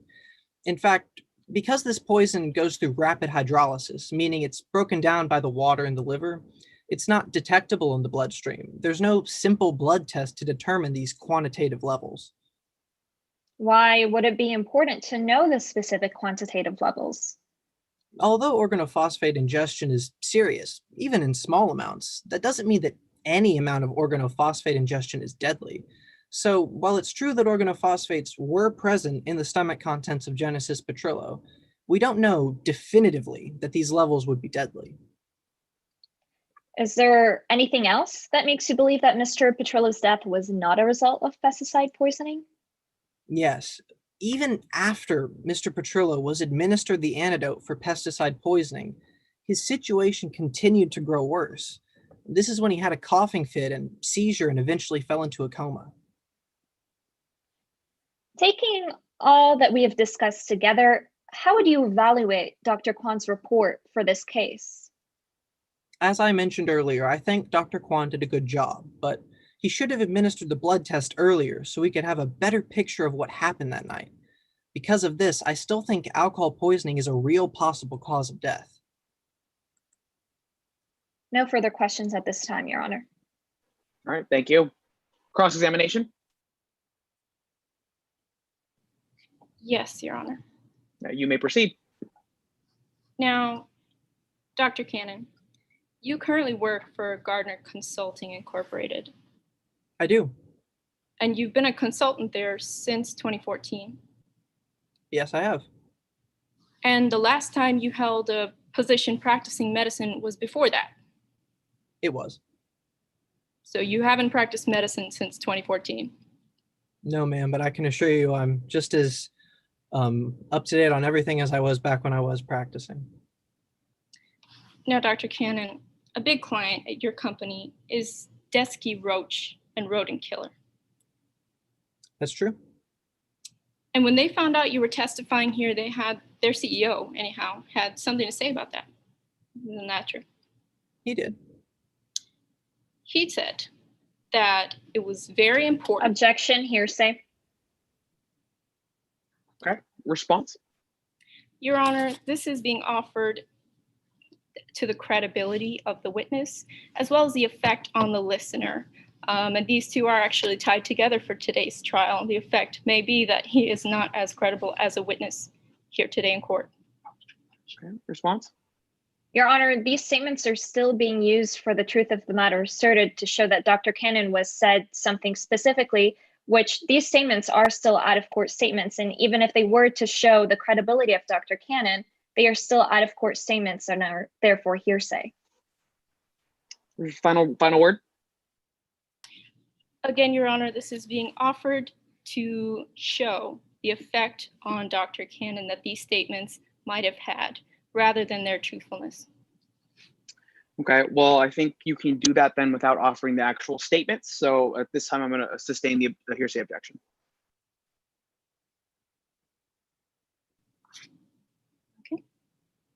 Yes, Your Honor. Now, Dr. Cannon, moving on. You were paid $50,000 to prepare your report for today's case. I was. And in terms of your conclusions, you never performed any tests on Mr. Petrillo yourself. No, I'm afraid that there was no body to perform tests on. So that's a no. No. No, Dr. Cannon, you've never examined Mr. Petrillo's body either. As I previously said, there was no body to examine. More towards your conclusions in today's case, you believe the facts are consistent with Petrillo's death having been caused by consuming organophosphate pesticide. I believe there are facts of the case that point to organophosphate being a potential cause, just as there are facts that point to alcohol poisoning being a potential cause of death. Now, Dr. Cannon, you believe that the most likely cause of death is the isophenphos organophosphate poisoning. Given how late the blood test was taken, I would say that organophosphate poisoning is the most likely cause of death, but I cannot make a definitive statement as to what was the actual cause of death. We just won't know. Now, Dr. Cannon, moving on. You believe that 0.16% was not Mr. Petrillo's peak blood alcohol content that evening, correct?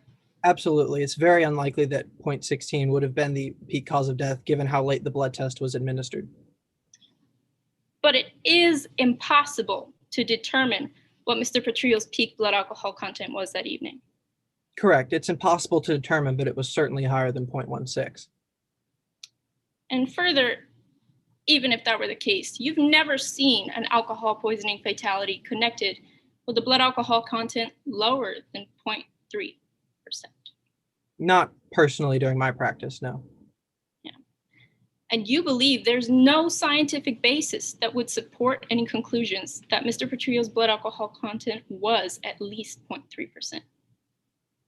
Given how late the blood test was administered, I don't think we can rule out that it was potentially up to 0.3% or higher, but there's no definitive evidence to prove that. Dr. Cannon, is it your testimony here in court today that Mr. Petrillo might have had a blood alcohol content that approached 0.3%?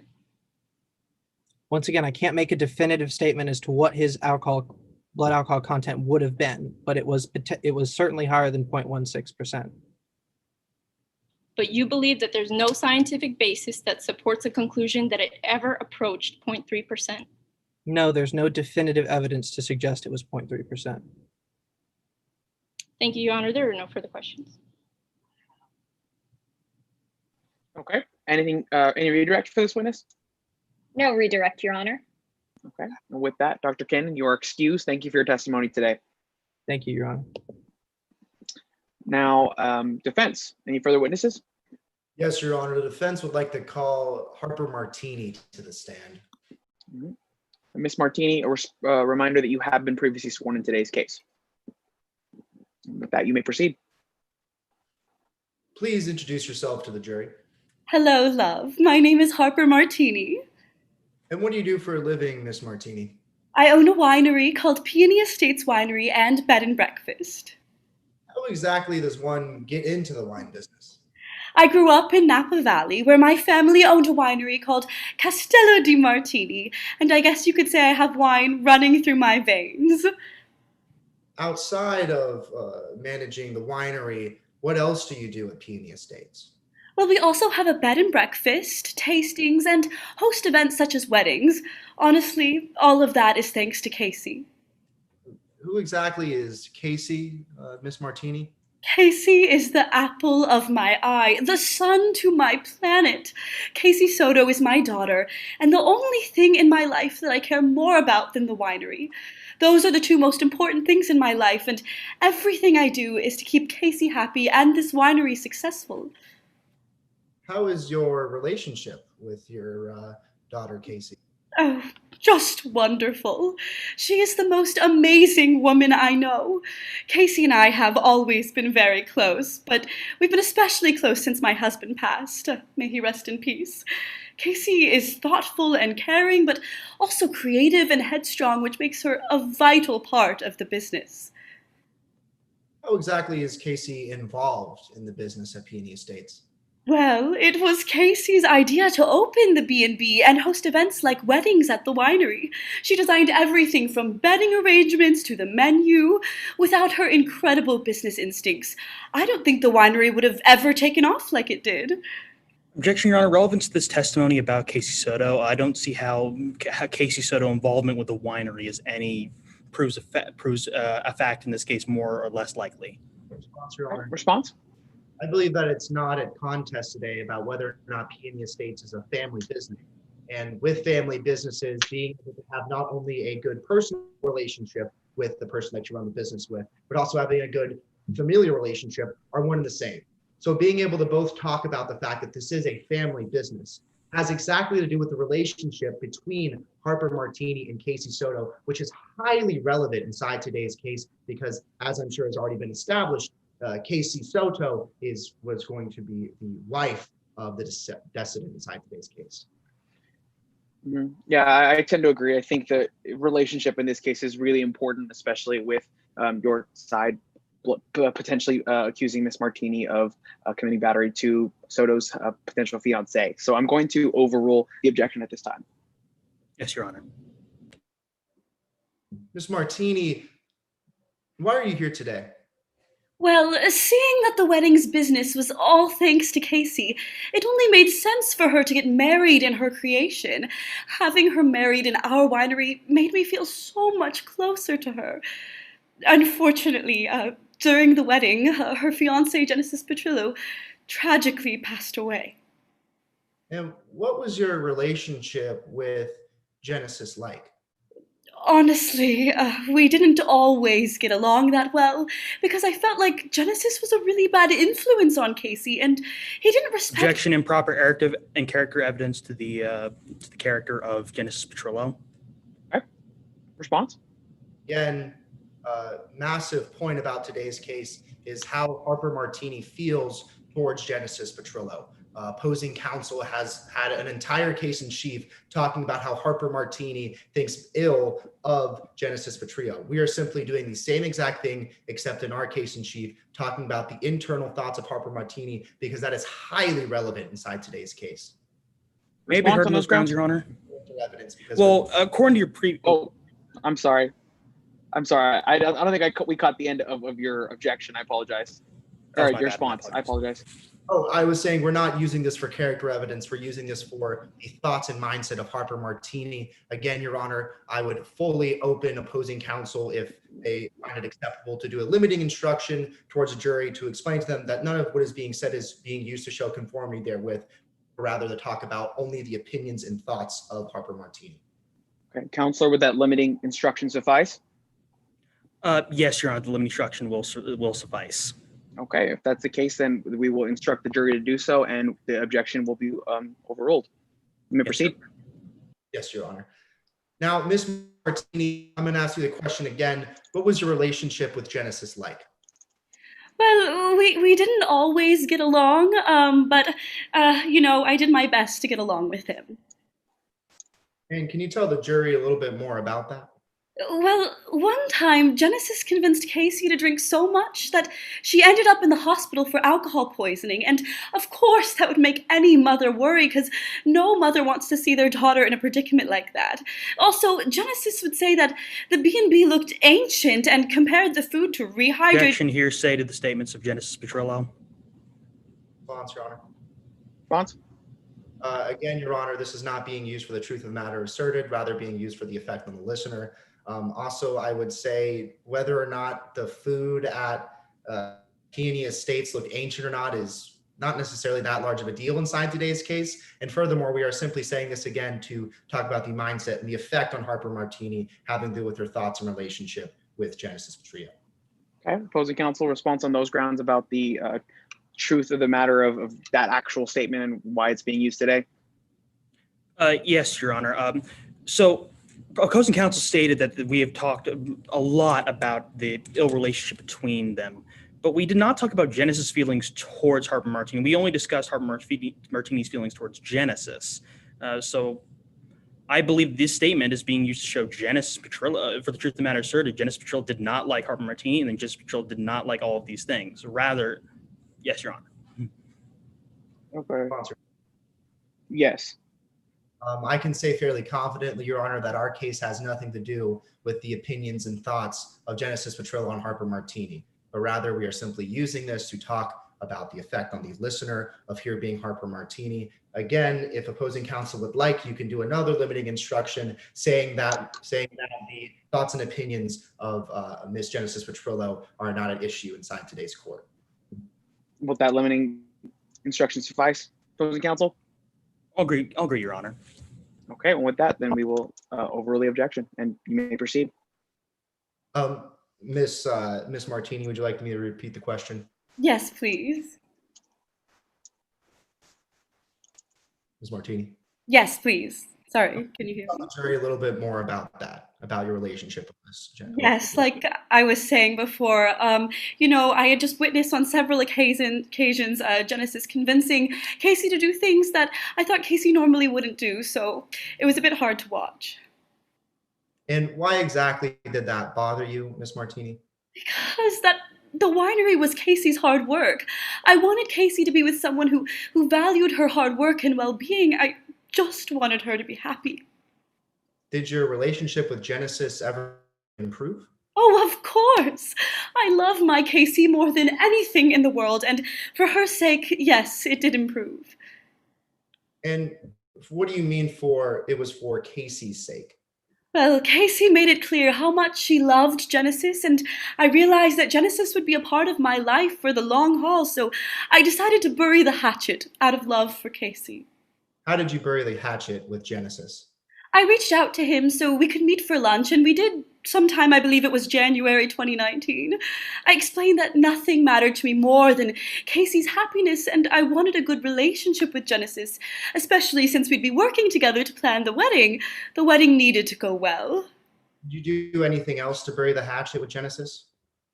Yes, I reached out to him multiple times, and it was kind of hard to get a response from him. But every time I did, I felt like we were moving closer together. And in 2018, did you do anything else to bridge the relationship between you and Genesis closer? Yes, I created a specialty wine that I planned to give Genesis at their rehearsal dinner. I was hoping that could act as an olive branch between the two of us.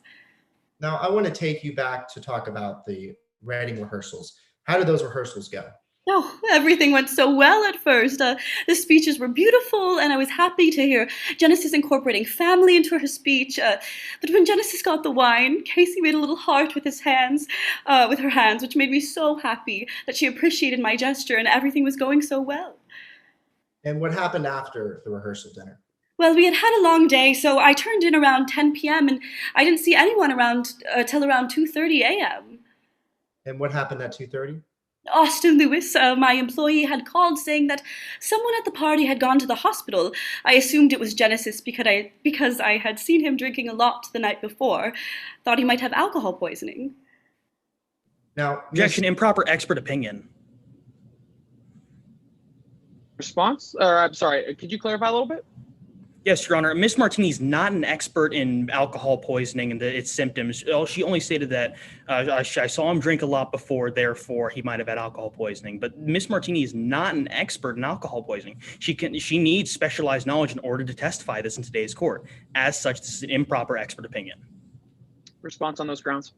Your Honor, correct me if I'm wrong. I know that we don't have a recorder here, but I believe that Mrs. Martini was told that it may have been alcohol poisoning. This is not a statement being said by Ms. Martini, but rather she is saying what she's being told. I could be wrong in my recollection. I would love to go to the recorder, but sadly, Counsel, I believe that the witness's testimony was that I was drinking, and I think that he may have had alcohol poisoning. So I don't think that it was a statement that was made by somebody else. Very well, Your Honor. We would like to strike the end of that statement where Ms. Martini says, I think that they may have alcohol poisoning, but leave in the rest Ms. Martini seeing her drink. All right, well then the objection will be sustained as to that last part of the statement and it'll be struck. You may proceed. Now, Ms. Martini, I know that this might be. Yes, Your Honor, actually, I would say that, actually, no, never mind. All right. Ms. Martini, I know this is a hard question to be asked, but did you poison that wine bottle that Genesis drank? Absolutely not. I would never do anything like that to anyone, not even Genesis. I just wanted this to go so well. The wedding was so important that I wanted it to go well for my daughter, who I loved very much. No further questions, Your Honor. All right, thank you. Cross? Yes, Your Honor. Now, Ms. Martini, as you stated, you aren't the biggest fan of Genesis Petrillo. No, I'm not. You two fought a lot. Yeah, I would say we had many disagreements. Not my favorite person. And you didn't like his influence on Casey. No, I did not like his influence on my sweet daughter. So, Ms. Martini, to be clear, you are happy that Genesis Petrillo is out of your life. I'm happy in the sense that Casey doesn't have to be influenced by him anymore, but I would never wish death upon anyone. But that is a yes to my question, Ms. Martini. You are happy that Genesis Petrillo is out of your life. Yes, I'm happy that Casey can finally return to our family. Well, let's talk about why you're happy about that. Now, in May of 2019, you received a voicemail from Genesis, didn't you? Yes, that's correct. And you recognize this voicemail if I showed it to you today? Yes. Your Honor, permission to retrieve Exhibit 8. Sorry, you may.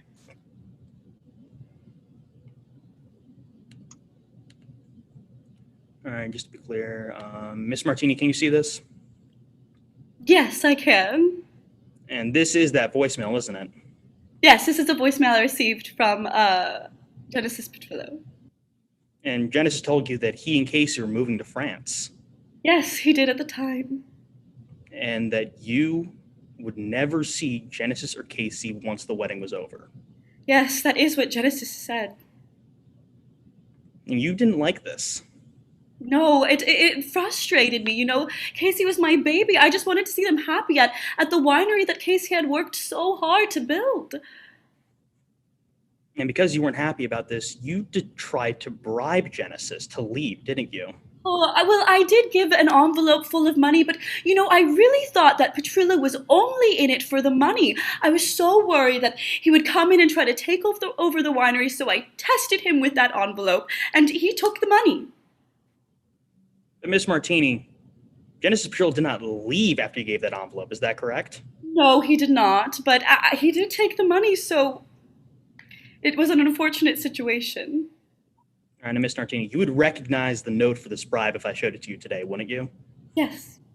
All right, Your Honor, permission to share my screen to show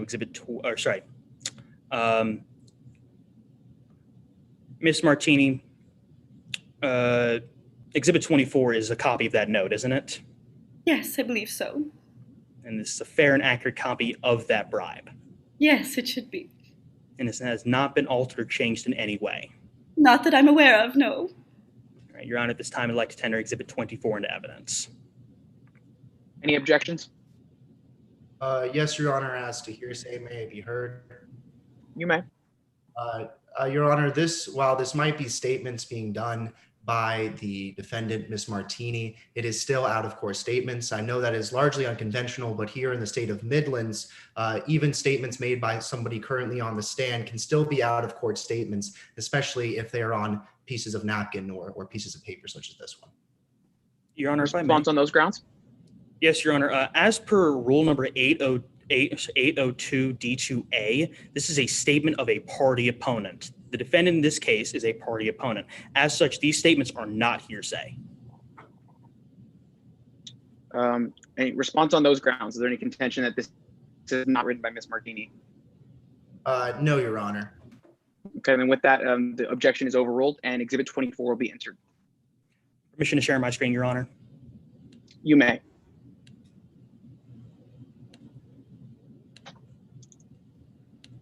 And this is that note, isn't it? Yes, that's the note I wrote to Genesis. And you told Genesis, leave Casey and the enclosed $300,000 is yours. Yes, I was testing him to see if he truly loved my baby.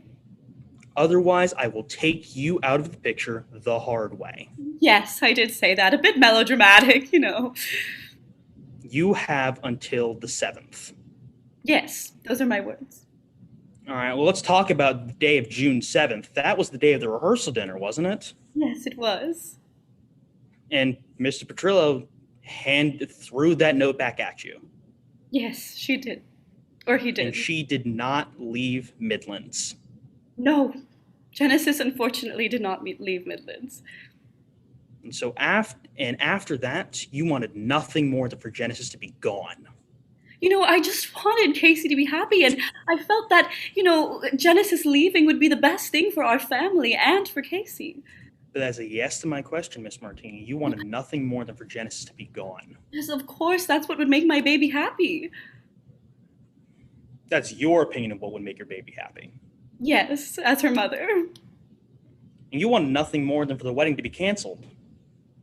Yes, you know, I just wanted Casey to be happy, and I felt that canceling the wedding would do that. So after Mr. Petrillo threw that note at you, you extended that olive branch, isn't that correct?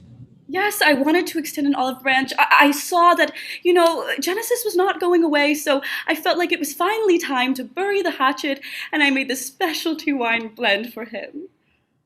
And you recognize that bottle of wine if I showed it to you today? Oh, yes, of course. I worked for years on it. Your Honor, Exhibit 2A and 2B have already been mentioned evidence. Permission to share my screen and publish to the jury. Any objections to publishing them? No, Your Honor. Okay, you may do so. Miss Martini, this is that wine bottle, isn't it? Yes, it is.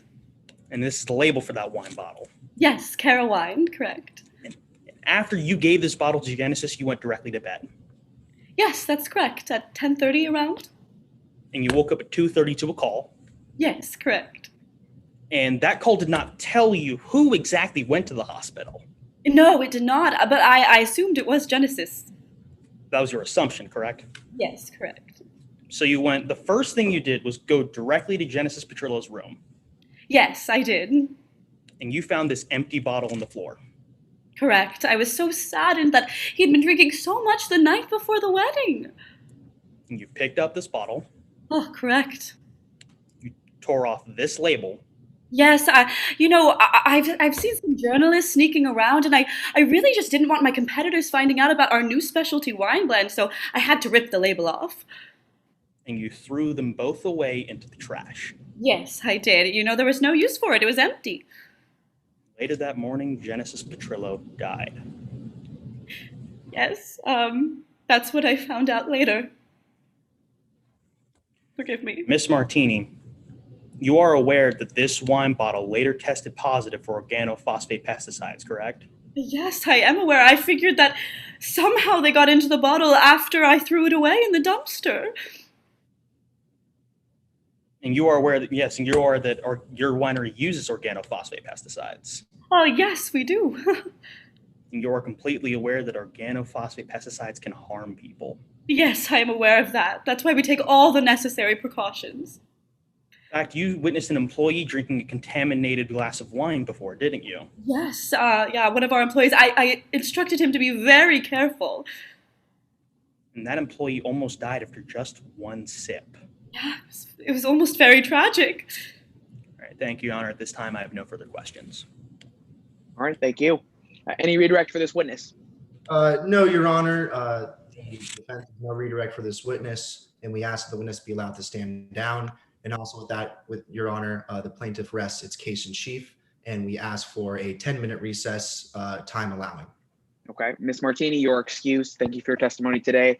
Yes, what time is all lost at? 10:55. 55? Okay, Yes. I'm fine with taking 10 minutes. Is both parties okay with that? Could we make it 7 minutes just to make sure we don't cut a little close in case some issues come up, possibly when someone drops during the call? We good with 7 minutes? All right, let's go for 7 minutes. So I will see you all at 27. Thank you. Yes, Your Honor. Oh my God, that cross is great.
right. Before we begin, let's make sure everybody is here. So could both closing attorneys turn their screen on? Let's make sure they're here. Yes, Your Honor. Okay, both are here, great. And then most important people of all, Mr. Woods, Mr. Previty, are you both on and ready to go? Ready to go. Yep, let's do this. Perfect. And so with that, before we begin, can we have a quick time check for both parties about how much time is available? For the plaintiff, we have 7 minutes and 22 seconds left. And then for the defense, we have 7 minutes and 5 seconds left. All right, perfect. And plaintiff, you're proceeding ready. Yes, Your Honor. Your Honor, opposing counsel and members of the jury, may it please the court. The defendant, Harper Martini, took one step too far. The defendant wanted nothing more than for the wedding to be canceled and for Genesis Petrillo to be gone. So first, she tried to bully him out of the wedding, constantly criticizing and insulting Genesis. You should just leave and save this family a headache. And when that didn't work, she tried to bribe him. $300,000 to leave Casey forever. Otherwise, I take you out the hard way. But when that didn't work, Genesis Petrillo held strong. And that's when the defendant made a choice. The choice to take one step too far.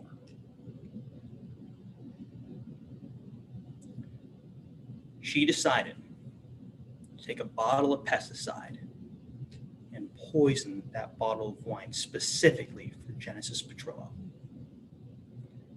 Now, whether or not Miss Martini intended to kill Genesis Petrillo is not a case here today. Case law, Surit Harvey Gandham, states that it is not the actual effect of the intent or the actual effect of the harm, only that harm was intended. So regardless of how it happened, the defendant got exactly what she wanted. The wedding was canceled, and Genesis Petrillo was out of the picture because the defendant took one step too far. And we prove this to you today by a preponderance of the evidence, meaning more likely than not. And according to Burdett v. Copenhaver, we had to do that with 3 elements. 1, that the defendant intentionally committed an act. She committed that act knowing it could harm. The plaintiff was harmed because of it. So let's go through each of those step by step. The first one, committed an act. Members of the jury, opposing counsel tried to state in their opening statement that we don't know the how of how Genesis died, how the pesticide got in the wine. Well, members of the jury, opposing counsel can't explain how. But according to Angel Rodriguez, Miss Martini knew that Genesis Petrillo was poisoned before anyone had told her.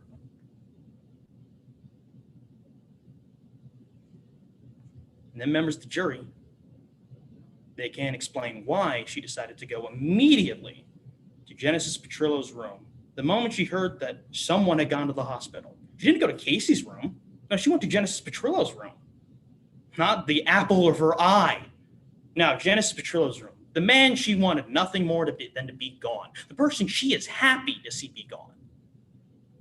And when she got in there, she picked up that wine bottle, tore off that label, and disposed of the evidence. Members of the jury, opposing counsel can't explain how the bottle of wine tested positive for organophosphate pesticide. The organophosphate pesticide exceeded FDA limits.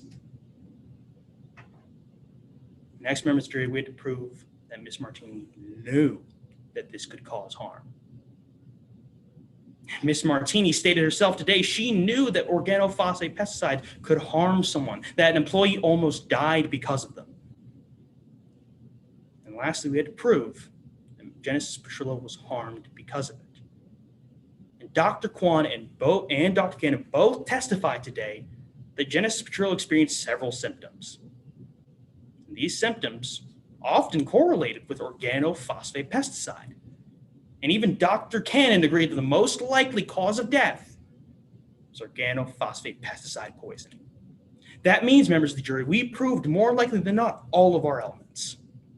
Now, I'd like to talk about Genesis Petrillo for a moment. You see, members of the jury, when Genesis Petrillo received that bottle of wine, that olive branch, he must have thought to himself that the defendant finally decided to bury the hatchet.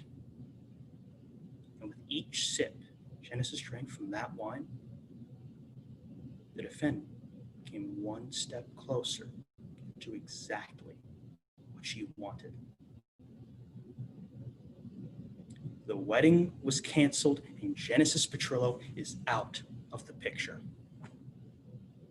because the defendant took one step too far.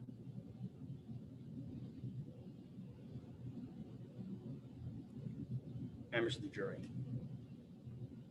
I ask that at the end of this trial, you take a look at the evidence in today's case. Find the defendant, Harper Martini, liable because she committed that act knowing it could harm. When Genesis Petrillo, the love of Casey Soto's life, was harmed because of it. Find the defendant liable for intentional battery. Thank you. Thank you. All right, defense. Yes, Your Honor. May it please the court, opposing counsel, members of the jury. We know when, we know where, but we don't know how. Now, opposing counsel wants you to believe that the defendant, Harper Martini, took one step too far. And wow, the plaintiff hasn't been able to take one step forward in rectifying the tragic death of Genesis Petrillo. They took two steps back in being able to prove the reason why Genesis died that day. And the reason why is because we don't know how. Now, before I get into the case today, I want to tell you a story. It's a classic story. A mother-daughter story, a dynamic duo, starting a family business. This family business was known as Peony Estates. You see, Harper and Casey were not only thick as mother and daughter, but also as business partners. Miss Martini wanted nothing more than for her daughter to realize her true potential. And she loved nothing more than her daughter. But just like every age-old story, changes happen. You see, because Casey found love. She found a man named Genesis Petrillo. And now, instead of it just being Harper and Casey, it was Harper, Casey, and Genesis. Now, it's no secret that mother-in-laws and son-in-laws don't get along. But you see, Harper was merely scared because this was the biggest change she had since her husband died. It was no longer just the two of them. It was no longer just Harper and Casey. But you see, just as every good mother-in-law does and every good mother does, they always have to care for one thing, their child. So yes, eventually Harper warmed up to Genesis Petrillo. It was a long road. It took many months. But finally, on the wedding rehearsal, before the marriage of Casey and Genesis, Harper stuck out an olive branch, asking for forgiveness, asking for not only the love of Genesis, but the appreciation of Casey. Now, I want to stop that story there and tell you one a little bit later and tell you about today's case. You see, the plaintiff has brought the very serious charge of battery against our defendant, Harper Martini. The case is a battery charge. And with that, there are three elements that the plaintiff had to prove. The first, that Harper Martini committed some horrible act. The second, that he did this act intentionally. And the third, that this act harmed Genesis Petrillo. And the plaintiff had to prove this by a preponderance of the evidence, which means that they must prove these charges are more likely than not true. To clarify, the defense in today's case has no burden of proof. In other words, Harper intentionally poisoned a bottle of wine in hopes of killing Genesis. This is the charge that the plaintiff has to prove to you beyond a preponderance of evidence. To prove this, they claim that everybody saw the bottle, but we know that while everyone saw a bottle of Cara wine, no one knows how much Genesis drank, how much of any of the other alcohol Genesis drank that night, or most importantly, whether or not Harper actually poisoned the bottle at any point. They said that everyone heard the threats, but Harper explained the context of those threats to us and how he was actually trying to repair the relationship. And finally, they said only Genesis drank the wine. Genesis didn't drink the Cara wine. But that bottle of wine was never poisoned in the first place. For every fact, every testimony, every piece of evidence, the scales of justice tipped further and further to one side. But members of the jury, you heard today's case. You heard that the plaintiff left out facts and evidence that left a gaping hole in their story. They gave us the win. We know that a tragedy occurred on June 8th, 2019, when Harper Martini's future daughter, son-in-law, Genesis Petrillo, passed away the morning after the rehearsal dinner. They told us the where. You heard that the rehearsal dinner took place at Peony Estates, but we don't know how and we don't know why. The most important piece in the plaintiff's puzzle is missing in today's case, and that is how and why did Genesis die? Ladies and gentlemen of the jury, I want you to ask yourselves, why did Harper do it? Why would Harper do it? You heard testimony today from Harper Martini that she valued nothing more than the life and interests of Casey Soto, Genesis's future wife. You heard today in testimony from people such as Blair Osborne that there was nothing more in the world that Harper Martini cared about than Casey Soto. And sure, maybe a mother-in-law wasn't the biggest fan of their future son-in-law, but that doesn't mean that you get found liable for battery. That just means that you're human. But Harper Martini would never do anything against the interest of Casey Soto. Now, the defense tells you that it's strange that Miss Martini ripped off the bottle label after she found out about Genesis Petrillo's ailment. Ladies and gentlemen of the jury, Miss Martini didn't think that the bottle was the reason for the poisoning. She was simply throwing away the trash. She didn't know what was going on at that point. She was merely rushing to the room to where her future son-in-law was, the person that meant the exact emotional stability of her daughter, Casey. And finally, we don't know how Harper died. You heard Dr. Kwan today, their own witness, say in his testimony that Genesis Petrillo exhibited every single symptom of alcohol poisoning, and he could not tell us for a matter of fact that it was in fact pesticide. Find my client not liable. Thank you. Thank you. Plaintiff, do you have a rebuttal? Yes, Your Honor. All right, you may proceed when ready. They gave us the win. Defense counsel is focused on winning today, not about what the tragedy was for Genesis Petrillo. A man died, and they want to talk about winning or losing?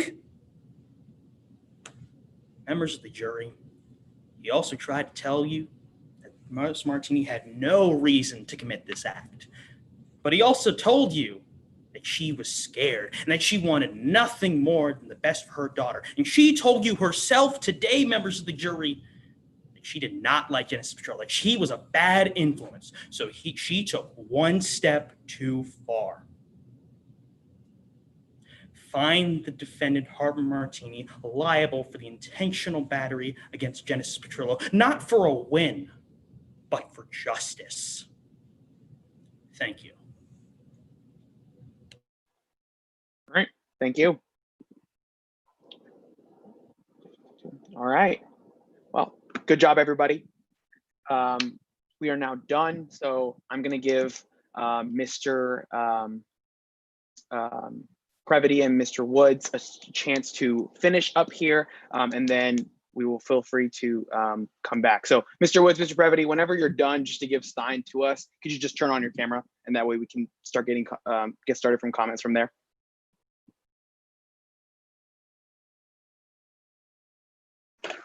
Yeah, you can go ahead and start giving comments right now. I'm just looking over everything to make sure everything's filled in.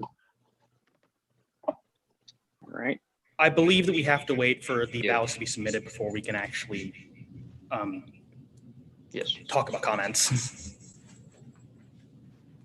All right, never mind. Yeah, I just realized I forgot about needing to fill out the bottom part of this ballot. So give me a couple minutes. All good. Do you need everyone to turn on their screen so you can see everyone? No, I think yes. Or yeah, either way works. I'm fine. I can see the names over here to the side. Perfect. I'm better with faces, so please. Oh, sorry. Okay, then perfect. If everyone, yeah, if you have a functional camera, it's definitely more helpful for me. Yeah, if all the competitors could please turn their cameras on. Thank y'all.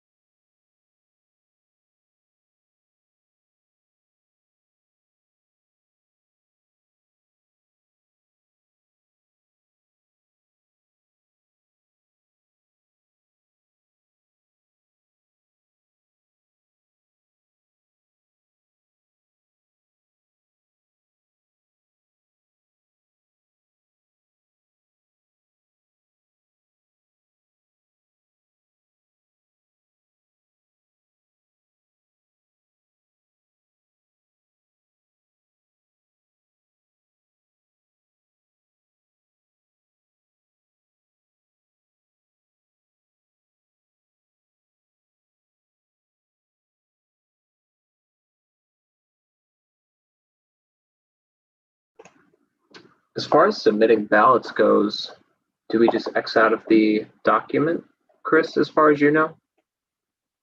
I'm sorry, could you ask that again?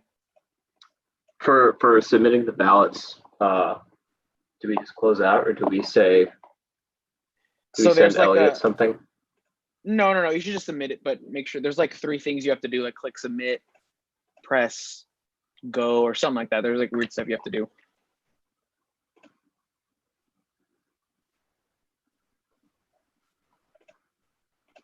Oh, I see now.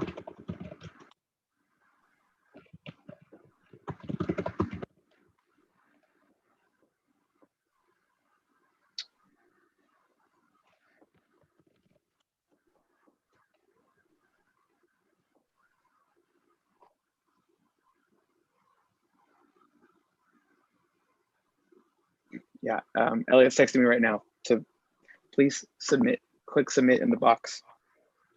Yeah, you type it, apparently.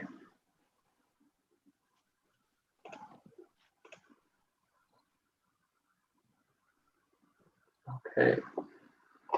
You type submit in the yellow box. Right, and then it's going to say type yes to give like final confirmation. Okay. Yeah, it's a pretty robust Excel spreadsheet if you ask me.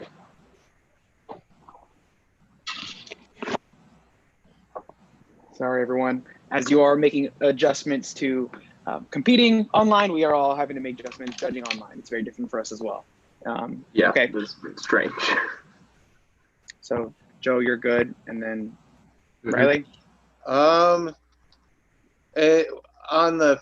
It's kind of weird. On the final confirmation, when I attempt to write in it, I get a message that said there was a problem. You're trying to edit a protected cell or object. Please contact the spreadsheet owner. Okay, that's okay. All That's right. Elliot. Hi there. It's kind of weird on the final confirmation when I attempt to write in it, I get a message that said there was a problem. You're trying to edit a protected cell or object. Please contact the spreadsheet owner. Okay, that's okay. That's Elliot. Hi there. Hold on. Give me a second to see if I can fix this. All right.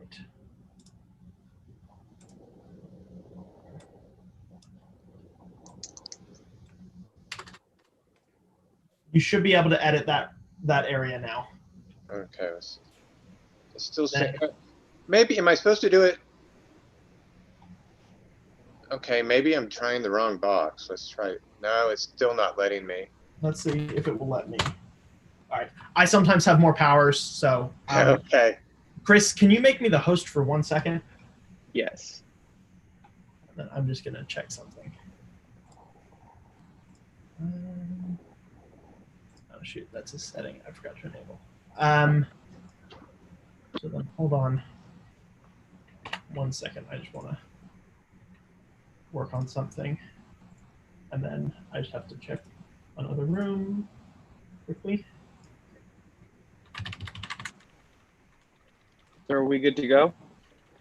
Give me 1 second. I just want to confirm one thing. Judge Woods. Yeah. I just want to make sure that everything on your ballot was correct and intentional. Yes. Okay. Would you mind putting in the chat? I'm guessing you understand what I'm asking about. Can you just would you mind putting in the chat so I can maybe understand that? Privately. When you say the chat, what chat? Hold on. I just messaged you through the Zoom chat. Okay.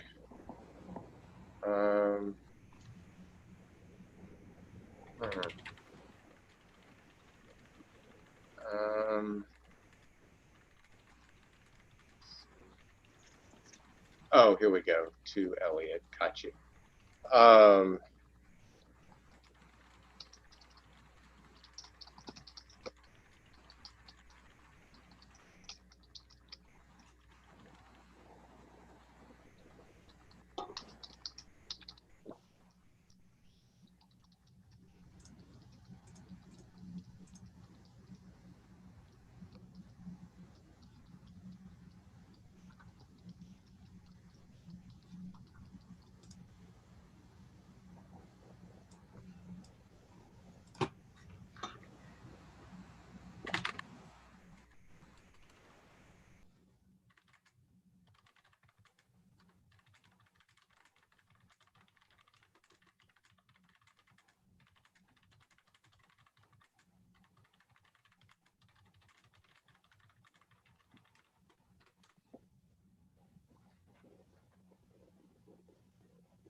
Elliot, are we good? I can. Oh. Chris, you can go ahead. Just give me a few more seconds to get this figured out. Sorry, I will be working soon. I just want to say good job to everybody. I thought this was a good round. I don't want to go to specifics yet because I don't want to violate the rules or anything, but you should all be very proud of yourselves and happy that this was a good round one for this tournament. I got to say, I had so much fun.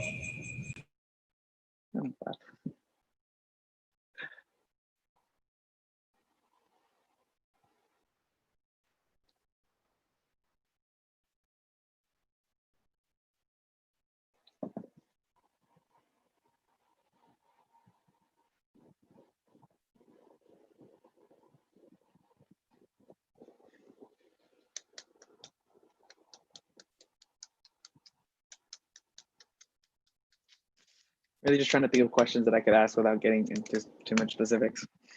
Have you two programs ever hit each other before? Obviously, don't tell me where you're from. Okay, cool. Wait till those ballots are submitted. All right, Chris, you're good to go. Perfect. All right. So let's do introductions real quick. Joe, Riley, y'all have heard from me this whole time, so I'll let them go first. Yeah, sure. So I'm Joe Previty. I went to Baylor undergrad, and I was a mocker there for 3 years, I think. Currently working at intellectual property law firm. Yeah, but it was a good round. I enjoyed hearing everyone. I think it was very. It's always fun to see from this side after having done it for a few years myself, right? It sounds like as early as it is in the season, even though we're kind of halfway through the year, everyone seems to have a pretty good grasp of the case and the facts. I think objection responses are probably the hardest thing, and that's probably what everyone seemed to unilaterally struggle with. But I mean, it's hard to think on your feet and stuff. Are we supposed to be doing like full-on comments right now, or just intros? Yeah, just gonna do intros. You can do that. It's Zamta. Yeah. Riley, do you want to introduce yourself real quick? Sure. My name's Riley Woods, and I also went to Baylor undergrad, or I finished up undergrad there, and I graduated from Baylor Law. Been practicing about 14, 15 years. I'm an in-house counsel. So I don't do any trial work. I've done in 15 years. I have stepped foot in the courtroom maybe one time, and it was just to observe a case we had going on that we had outside counsel hired for. So, yeah, it's been a while since I've seen this. It's been enjoyable to watch the process and see the amount of preparation that has obviously gone into this. I commend everybody for that. I did not do moot court or mock trial or anything like that in undergrad. And so having gone through it in law school, I think it's commendable just being able to do it at a level before then. So, good job to everybody on that note. And then I don't know, I don't know whether Joe wants to go first or me on comments. I can, Joe, doesn't matter to me. Oh yeah, no, keep going. Okay, I'll give you I'll give you maybe 2 or 3 comments here. As I was kind of going through some things. One thing I think is really important: be confident. Don't project. It's really, really important, especially in a courtroom, to project confidence in your case. Make the jury believe that you believe it. You want that jury thinking that you really, truly believe the merits of your case. So be really confident when you're doing that. Yeah, the objections as well. There were a couple times that it was some good objections were made and some good responses, but really think that through before you get into the competition. What might somebody object to in this, and be ready to have a response for that objection. And there were a number of objections I think that were missed. I don't know all the full rules of the competition here, but there were missed opportunities. I know it's kind of hard sometimes to think on your feet, but that is part of the game. So be looking for those, because that can always boost your case and credibility. And I do want to say something about the witnesses. I thought all of the witnesses were outstanding. Y'all did a great job selling it, a great job knowing the facts of your case. The one thing I would say on that, sort of on both sides of it, both with the cross-examinations especially, and witnesses, both with the attorneys and the witnesses, don't give up. Don't give up too quickly on, I know there's limited time frame here, but don't give up too quickly. If the attorney is grilling you and he's trying to get you to admit to something you don't want to admit to, you don't have to just come right out and say, okay, yes, I did it. Frame it in a way that helps your case. Try to frame your answer in a manner that's maybe helpful. And if you're the attorney, don't accept that. Don't allow them to put more information in there than you want them to put in, especially on cross like that. Drill down to exactly the one answer you're wanting. No, you're getting off topic. I'm not asking for that. I'm asking for this. So keep that up. But I thought good job overall. I'll turn it over to you, Joe. You're muted. I'm gonna unmute myself. So yeah, I don't want to restate anything Riley already said. It seems like we watched basically the same file. Riley, I agree with pretty much everything you said. The only things I would probably add on, probably more minute things. I was a character witness by trade, despite being an electrical engineering major. So I probably have harsher comments for the characters, but I think overall character consistency between direct and cross was probably the hill you should always die on. And I think for the most part, everyone was pretty consistent, regardless of how, I guess, good your character was or how fun it was or serious or professional. Everyone pretty much was good about it. I think a couple specific notes, though, I especially liked both experts when they were kind of defending their honor on credibility. I think the defense expert, when they were saying, "Oh, well, it's been six years," you say, "Well, I went through 12 years of training. Like, this is second nature to me. So it doesn't matter if I did it 20 years ago. Like, I don't care." And sometimes you just gotta roll with something on the fly and say it quickly, which just comes with practice. Miss Arnold? Is that how you say it? You rolled your eyes like every other cross question once you got beat on one thing, and there were a lot of sighs and a lot of just, yes. I'm like, dang, like, you lost then. You lost that one battle. And then in my eyes, it looked like you felt defeated with almost every question. Like, after that, like, you still got to like stay confident and stay up. Sometimes you just got to add a clarifying point. Yes, like if you're talking about blah, then yeah, like, don't be afraid to say no if something isn't strictly true. And if they start like trying to pull up your affidavit or something, be like, no, like, because something specific. And then the big thing, that demonstrative, the graph. That was the defense graph, right? Yeah. So first off, plaintiff, that should never get in for a plethora of reasons, because there should be at least in my opinion a 403 objection. Chris can probably expound on this as well, but you got this huge upward sloping graph that's, in my eyes, it looks like, wow, it looks like he's got a 0.5 BAC.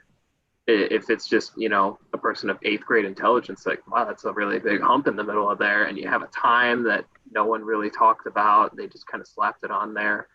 But I think the defense can still avoid that if you guys put specific labels on your axes, show that specifically say, hey, this is not actually to size. This is just to show the general rise as you're drinking, and then peak and then fall as your body is processing liquor. Because you're saying, well, 0.6 wasn't constant. That's like, the point isn't to define a number, it's to show the rise and fall. And you have to specifically define those meets and bounds very specifically. Otherwise, some teams might catch that and just toss the entire thing.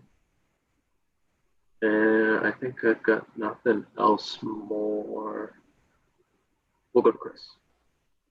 Cool. All right. It is late, and I know you all have rounds in the morning, so I'm going to make this very quick.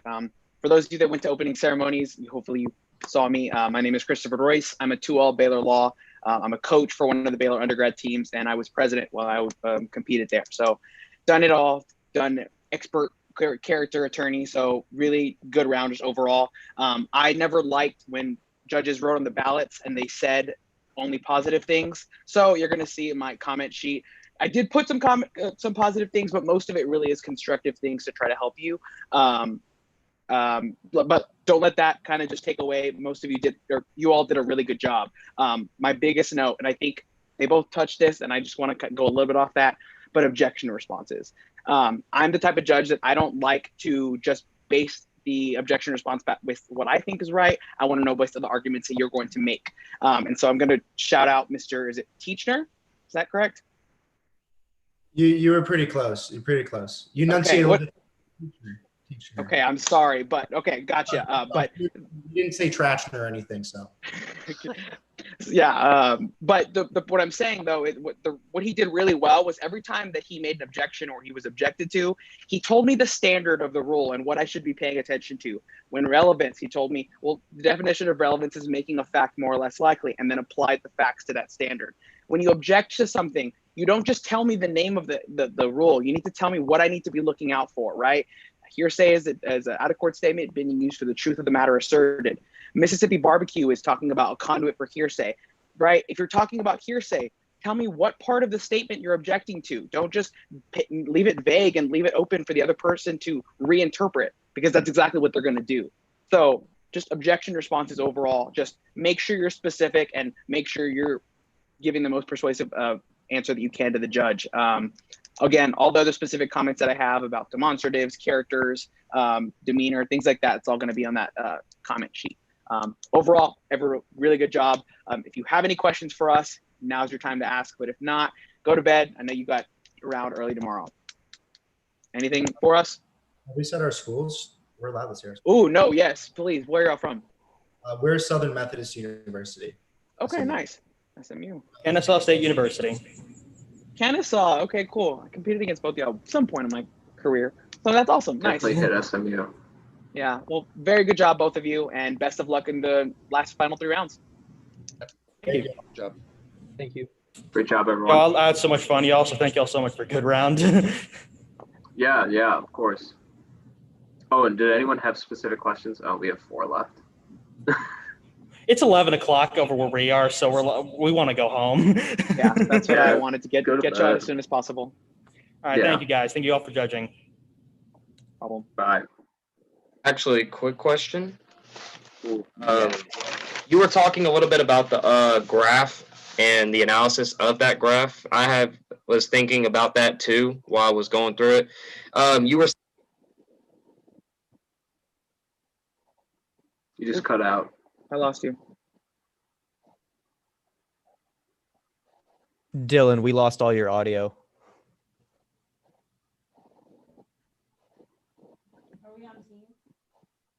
We're back.